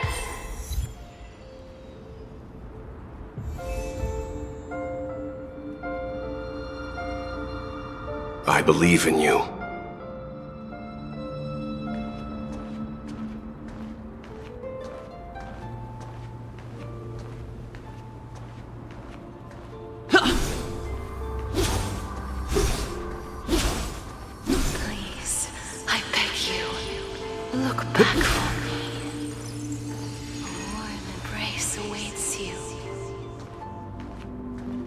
Lift your chin up high and step forward with us toward tomorrow! That's right. Keep your eyes on the dawn. Onward. Show me your courage. Partner, we shall become heroes together.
All of this is proof that you once lived. Your soul, your memories, the years you've journeyed through, and the path they revealed, leading you back home. So, continue onward. Do not stop moving forward, and do not let her sacrifice and the support of all who have stood by you be in vain. Over here, friend! Take my hand. Let's go home.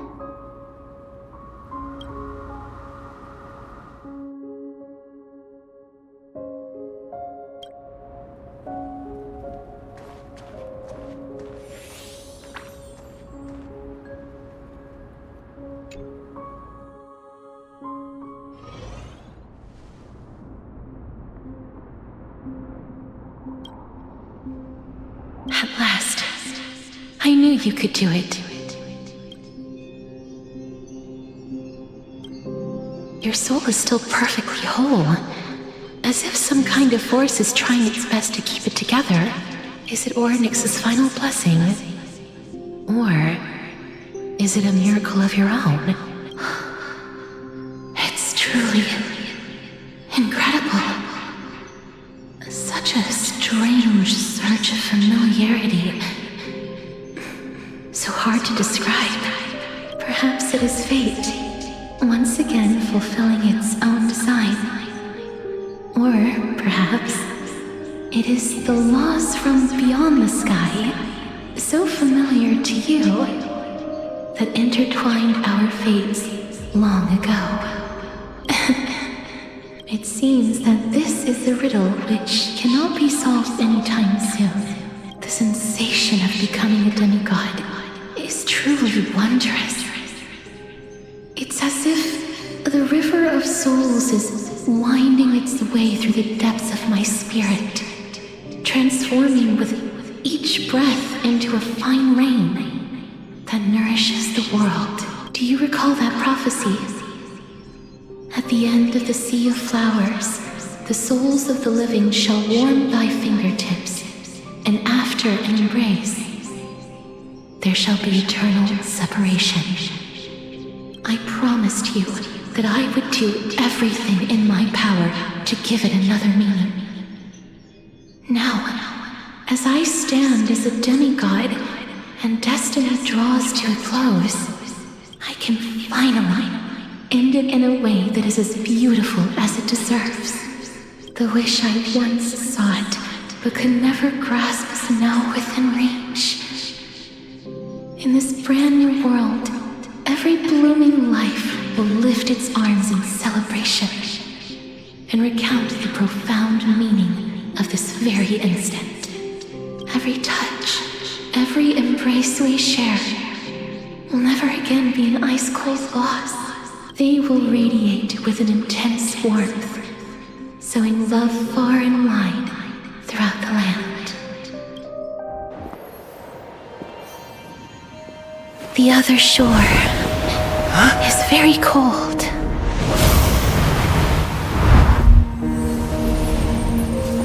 May I borrow your warmth one last time? Thank you for fulfilling this wish of mine. The place I'll be going to is what humans call the Land of Sorrows. But with this heartbeat and the residual heat of this embrace, I shall turn the Netherrealm into a gentle place of rest.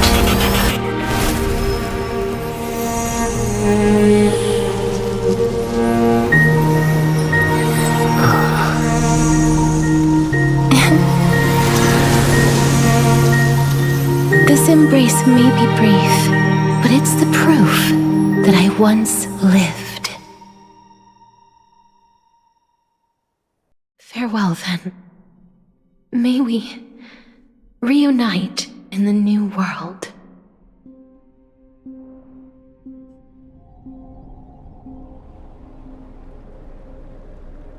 That grand and absurd performance was what you've been seeking your whole life? I gave up everything in search of truth. And it culminated in this very moment. You, on the other hand, performed as I expected. You did not hesitate when you saw the chance to attain power. It's as if you... Crave power, like a fly craves rot. Those are your words, not mine. But what you said at the end... Did you already know what I had planned for Thynan? I may have lost an eye, but my vision is clearer than anyone else. You've nearly exhausted your humanity. You're no different from my current state as a walking corpse. That's true. I've long since burned to ash over the past 1,000 years. Only he is capable of unleashing a raging fire that rivals our final great enemy, Aquila. So, this is our last chance. How about we let go of the bad blood between us? May I resonate with your core flame, Aglaya? Please do. That's impossible. To persist with your soul thinned to such an extent.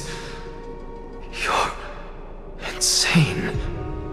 Just as you fight to lug your corpse onward to complete your unfinished goals, I have my own reasons for doing this. Until Thynan grows into his position as the prophesied leader, I must continue to lead everyone on the flame chase journey. I must keep inching forward, even if only as an empty shell. I've long predicted this was the case, but I didn't think you'd already lost so much. How ironic. We would have avoided so many misunderstandings if you and I had just spoken this candidly before. But casting aside our ideological differences, there is one thing you and I agree on. Thynan. Yes. He was born to be a hero. He understands the hearts of the people, and I can confidently say he is a far better leader than you. Only he is capable of fulfilling your mission. Sadly, he is a man cursed by Nestia. But by my estimates, his horribly elaborate sense of style should not impede Era Nova. Congratulations are in order. We found common ground at the very end of our destined paths. When you put it that way, it makes me want to take back what I said. Glaya, we're back! Come welcome our great hero reborn from the ashes. I hope he didn't hear your earlier assessment. It wouldn't be the first time I criticized him. A man should be aware of his own shortcomings.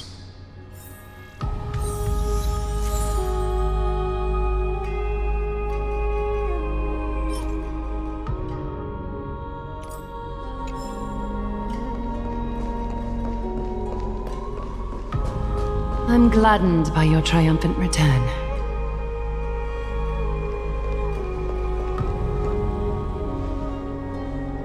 But I don't see Castris among your number. It looks like she not only helped me prove my theory, but helped you fulfill your mission as well.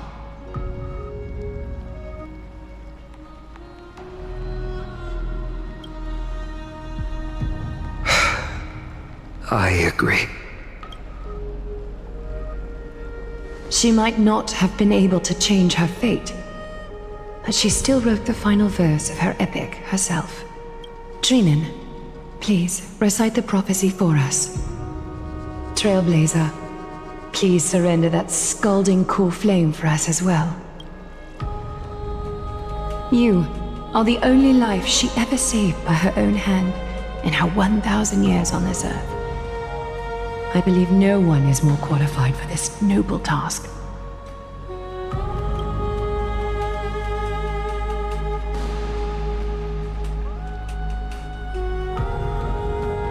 O gods who have returned, and gods who are still watching, today we bring you a soul laid bare. The hand of shadow, Thanatos, remembered their name from the past.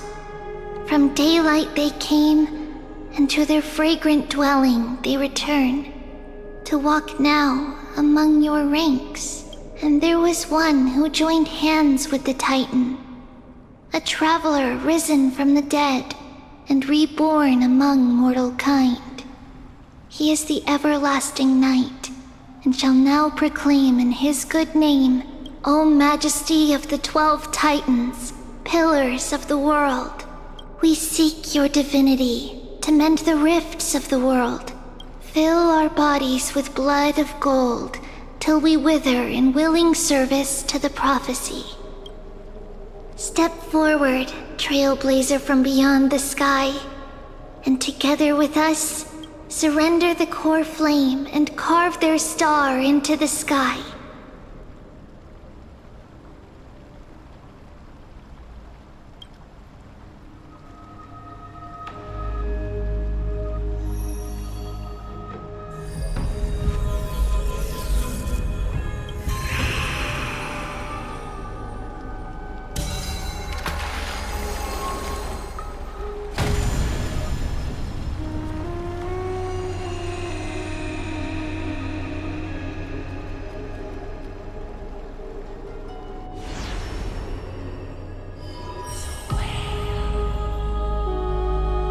Constellation for death.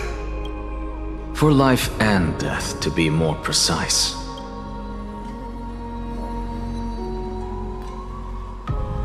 Look! It's...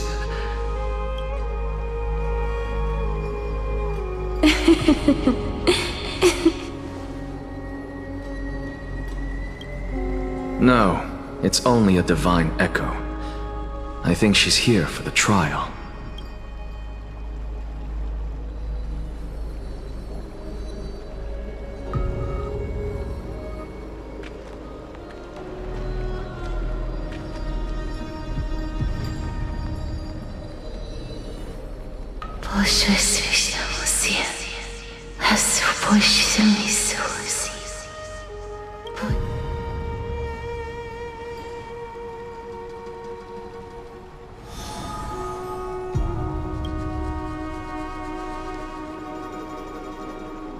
What did she say?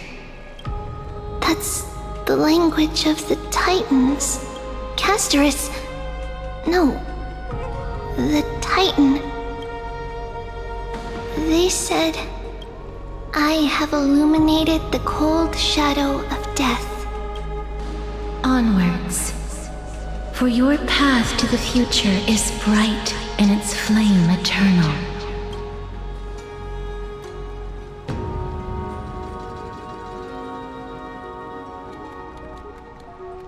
Do not forget.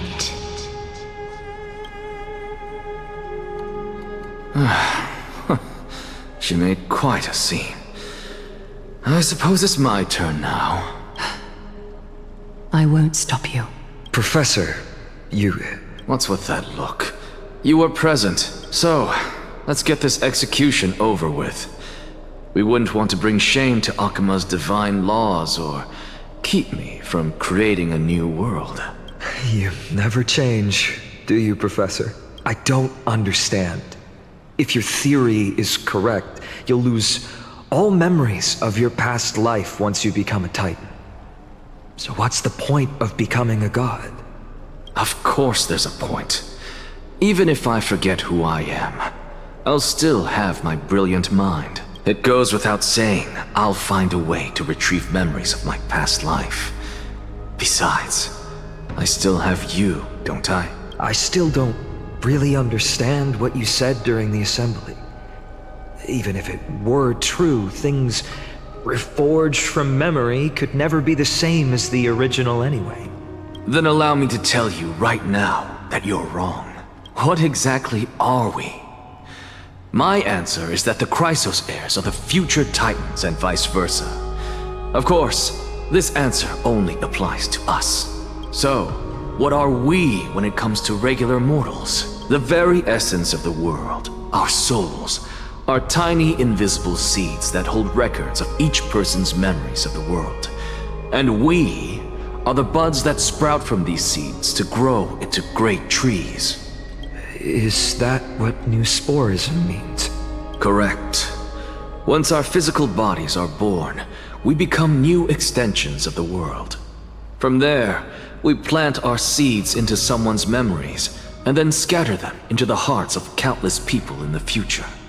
Just as seeds are affected by their environment, so too will our appearances differ across memories. But the partial memories we carry will always be the same, because that is just how the world is. To destroy our very existence, one must destroy the world itself. But we have someone who will still live on with his perfect memory. That person is you, child of Kefali. This is what it means to be the world-bearing Titan. So, carry everything of this world and live on. Don't disappoint those most precious to you. Don't disappoint Lady Goldweaver, and especially, don't bring dishonor to my theory. Anaxa, I swear to you, I'll lead everyone to our reunion in the new world. Good. That is all I have to say. Farewell, everyone. May we meet again in the next life. Farewell, great performer. May Circes safeguard your thoughts.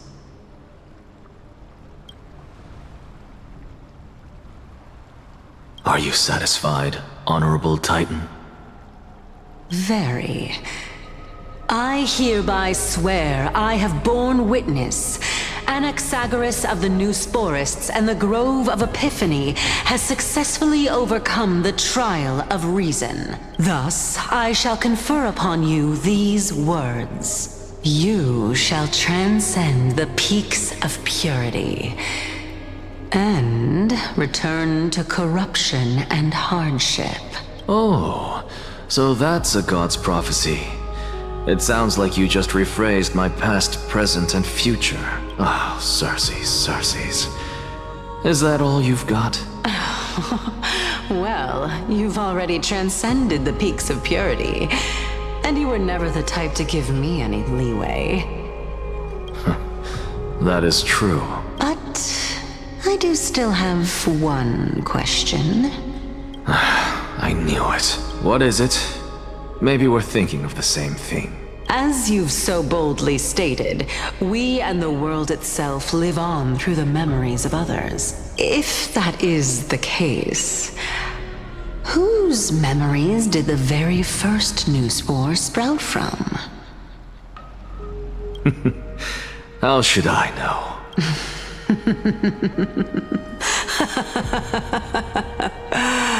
Oh my. But, since we are both equally curious, we should allow the children of humanity who come after us to investigate in our stead.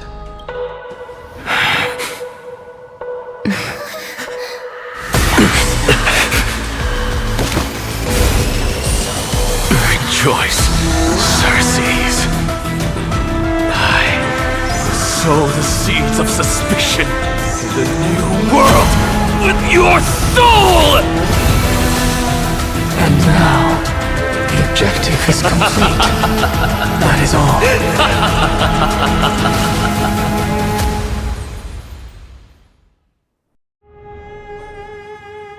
Thankfully, she's still alive.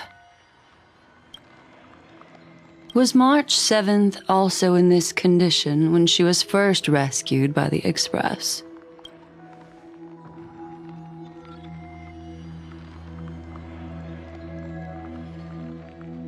But she still woke up naturally.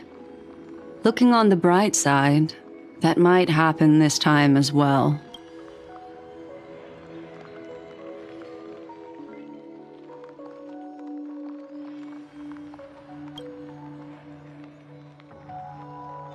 I do not have conclusive evidence, but judging by her current condition, perhaps March 7th's memories have been hijacked. Think about it, Miss Himiko. What will happen when someone loses their ability to remember?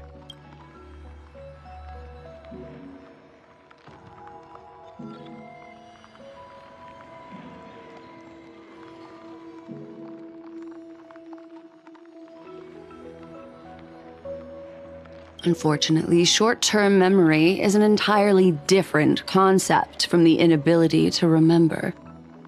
Perhaps it is difficult for you to imagine, but an individual who has lost their ability to remember turns into nothingness. The belief of the Garden is that everything in this universe can be interpreted through memories. This is the driving force behind the continuance of this path. The past is made up of memoria, while the future is a possibility that will eventually be converted to memoria. But the present, it doesn't really exist, and it's only an abstract expression. Therefore, when a person is affected by the path, and loses their ability to remember, their physical form will also be affected. These ice crystals are a manifestation of that.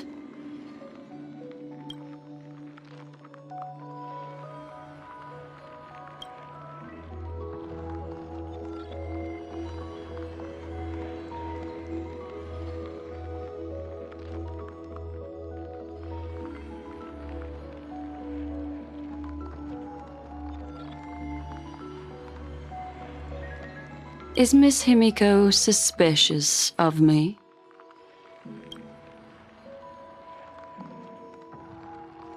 In other words, now is the time for me to prove my innocence.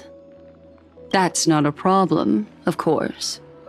The true reason behind my intentions is that Amphorius holds special significance. For some memo keepers of the Garden with extremist views, it is a perfect example. A world that can only be seen through the Garden's mirror means that memo keepers have the right to keep the world in their private collection.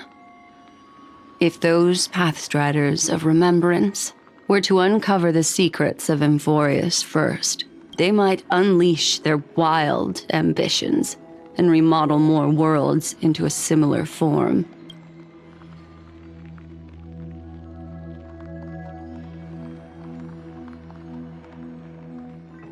I chose to remain quiet before, because I did not want to involve you in the garden's internal conflicts.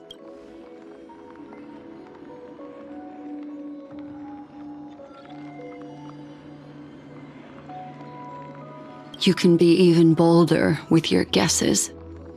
The people that I'm talking about, they aren't just individuals. They are an organization that has already attached itself to the pinky finger of Fu Li. I cannot be certain, but at the very least, they are capable of doing so.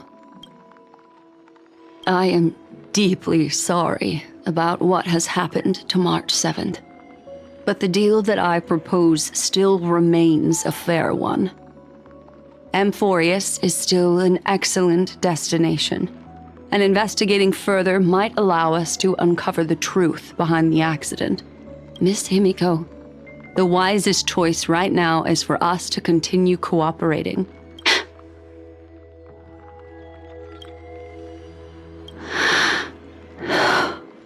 Let me take back a part of what I said just now, Miss Himiko. Although we indeed struck a deal, it seems like I have involved you in some unforeseen danger. Please accept my deepest apologies. It's Fu Li. Their gaze has just swept across Amphorius. Oh, how interesting. I never expected a mere memo snatcher to be actually hiding so much inside her head. What's even more interesting is that the word Amphorius has appeared in her subconscious. This lady seems to be having fun. Is she usually like this?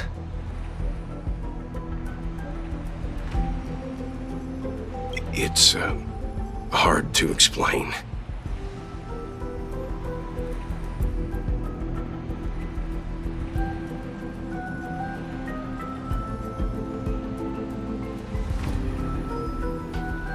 What are you two whispering about? Has it not occurred to you that I can hear everything clearly?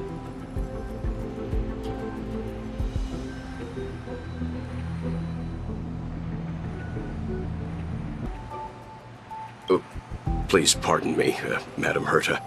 Would you mind sharing with us what you've discovered? The ones who need help are the Astral Express. You will have to put up with my methods, even if they are rather unconventional. Let's get back to the topic. By using the fourth mirror, I rummaged through the brain of this memo snatcher and learned a good deal. Not only does this person know of Amphorius, but there are also many memo keepers who are interested in the place. I searched through her consciousness and found the following terms: the Eternal Land, the Rejected Land, and the private collection of the Garden of Recollection. It seems like Miss Black Swan is indeed hiding some things from us.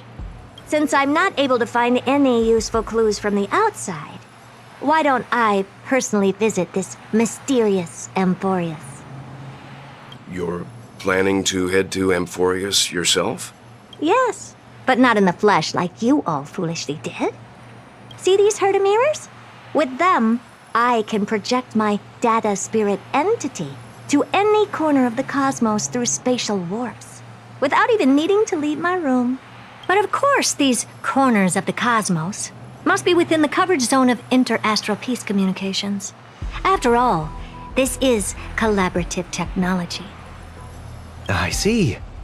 You do seem like the more indoor type. Although that star zone is not within the network of the IPC, the Express itself can serve as a signal station. Come, give me the astral chart coordinates.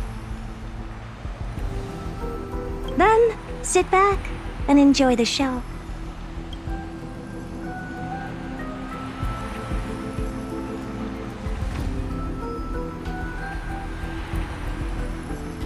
All right, now that everything is ready, mirrors, get to work.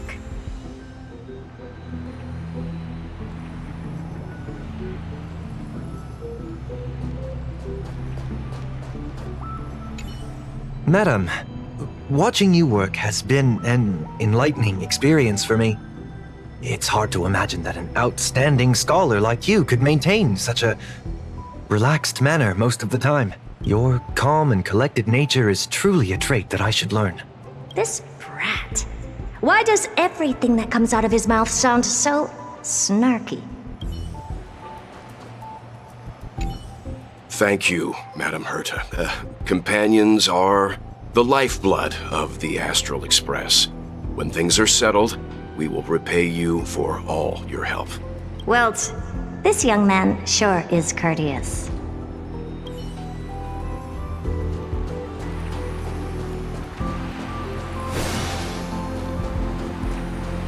First mirror, input the coordinates. You'll be in charge of the spatial warp. As you command, Madam Herta. The preparations are complete. I wish you a pleasant journey ahead.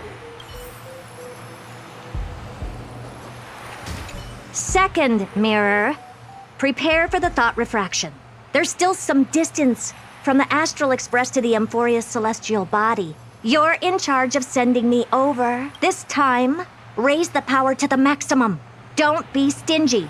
Oh, okay. I won't fail the mission, Madam Herta.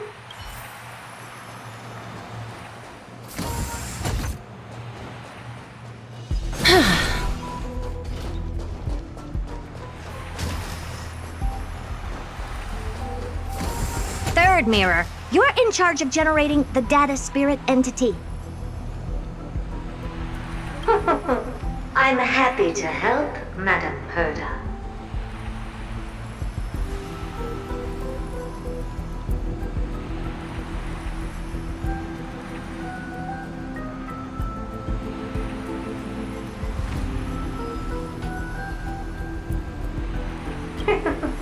What kind of appearance are you planning to use this time? Good question. Let me think. Forget it. Just use my own appearance. There's no one there that'll recognize me anyway.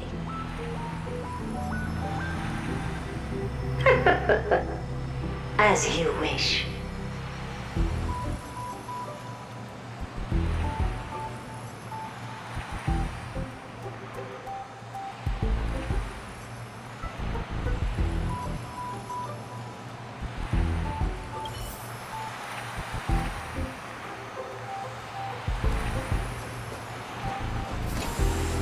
Preparation of the data spirit entity complete.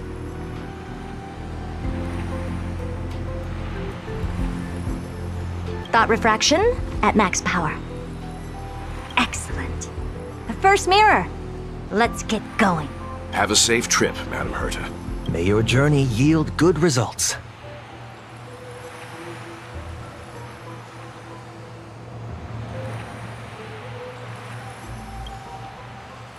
Coordinates input complete. Preparing to activate spatial warp. Destination, unknown celestial body. Amphorius. Spatial warp countdown. 5, 4, 3, 2, 1.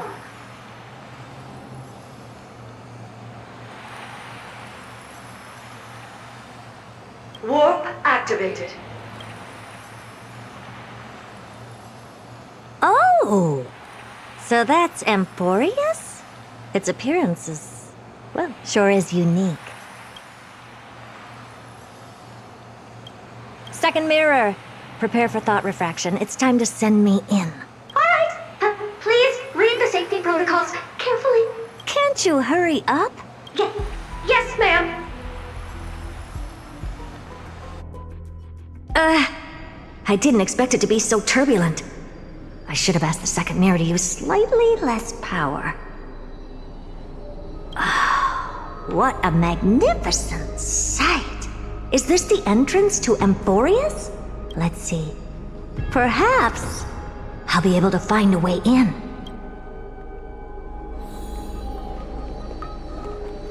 What's this? A statue? It's ugly. I don't like it. Oh, I finally found your traces. How How esteemed must you be for the great Herda to come out personally? When we return, get ready to become free labor for the simulated universe for the rest of your lives. What's this? How creepy. Oh, it moves? Who are you trying to scare? It's either a projection or a fake. There doesn't seem to be much to take note of. Now then, how am I going to get into Amphorius? My deepest apologies, esteemed lady. I'm afraid that you cannot proceed further.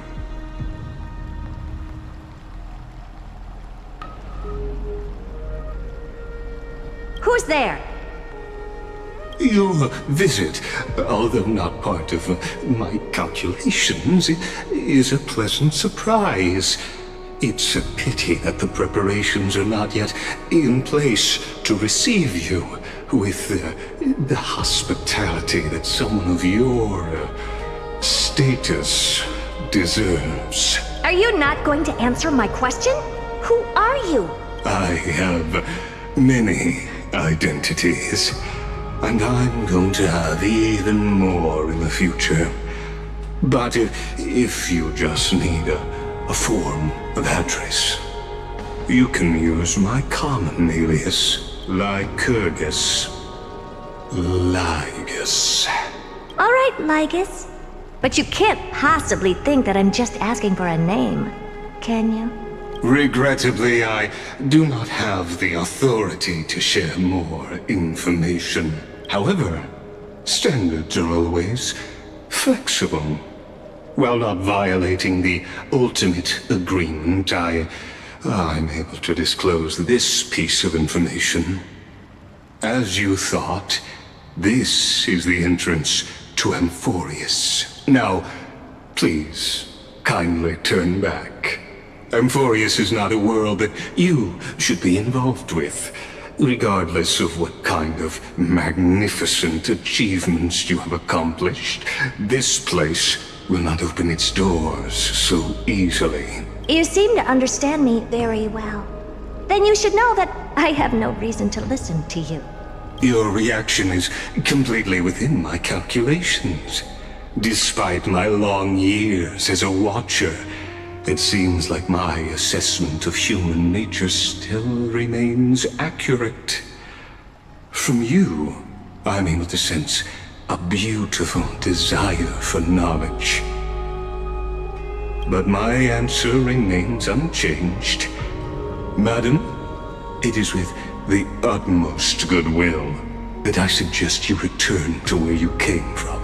Let's assume for a second that I'm not so well-mannered, and that I insist on uncovering the secrets hidden behind you, Mr. Lygus. How do you plan to dispel this notion of mine? Within the scope of the ultimate agreement, there are 178,244 logic chains at my disposal to convince you. After filtering through them, I have determined that I only require 3 to attain the results that I desire. Oh? I'm all ears. First, for reasons that cannot be disclosed, Amphorius is a completely isolated celestial body. Apart from me, no one else will be able to help you enter. That's not a good argument. Second, if your plan is, as you've alluded to previously, to force me into cooperating by showing hostility, do know that, just like you, I have basked in the gaze of the erudition. I stake my honor and assure you that, in the worst-case scenario, our mutual destruction will be inevitable. Oh, no wonder I couldn't find a back door. When I did a scan of our surroundings, the safety protocols on you are comparable to Screwy's. How interesting. I assume that you still wish to hear the third logic chain? Of course. Why wouldn't I? Third, even if you exhaust all your means and find a way to break through, you will surely give up once you understand the consequences of your actions. After all, throughout your long life, as much as you'd hate to admit, your conscience has played a crucial role. What a brazen robot. You think that you can actually understand me through your paltry calculations? But since you put it that way, why don't you tell me what these consequences will be? It concerns the third path that is entangled with Amphorius. A path that you and your friends still very much lack understanding of. The destruction. So, if you ignore my warnings and persist in your ways, you will break the shackles of a Lord Ravager. And when that happens, their fury will engulf the cosmos.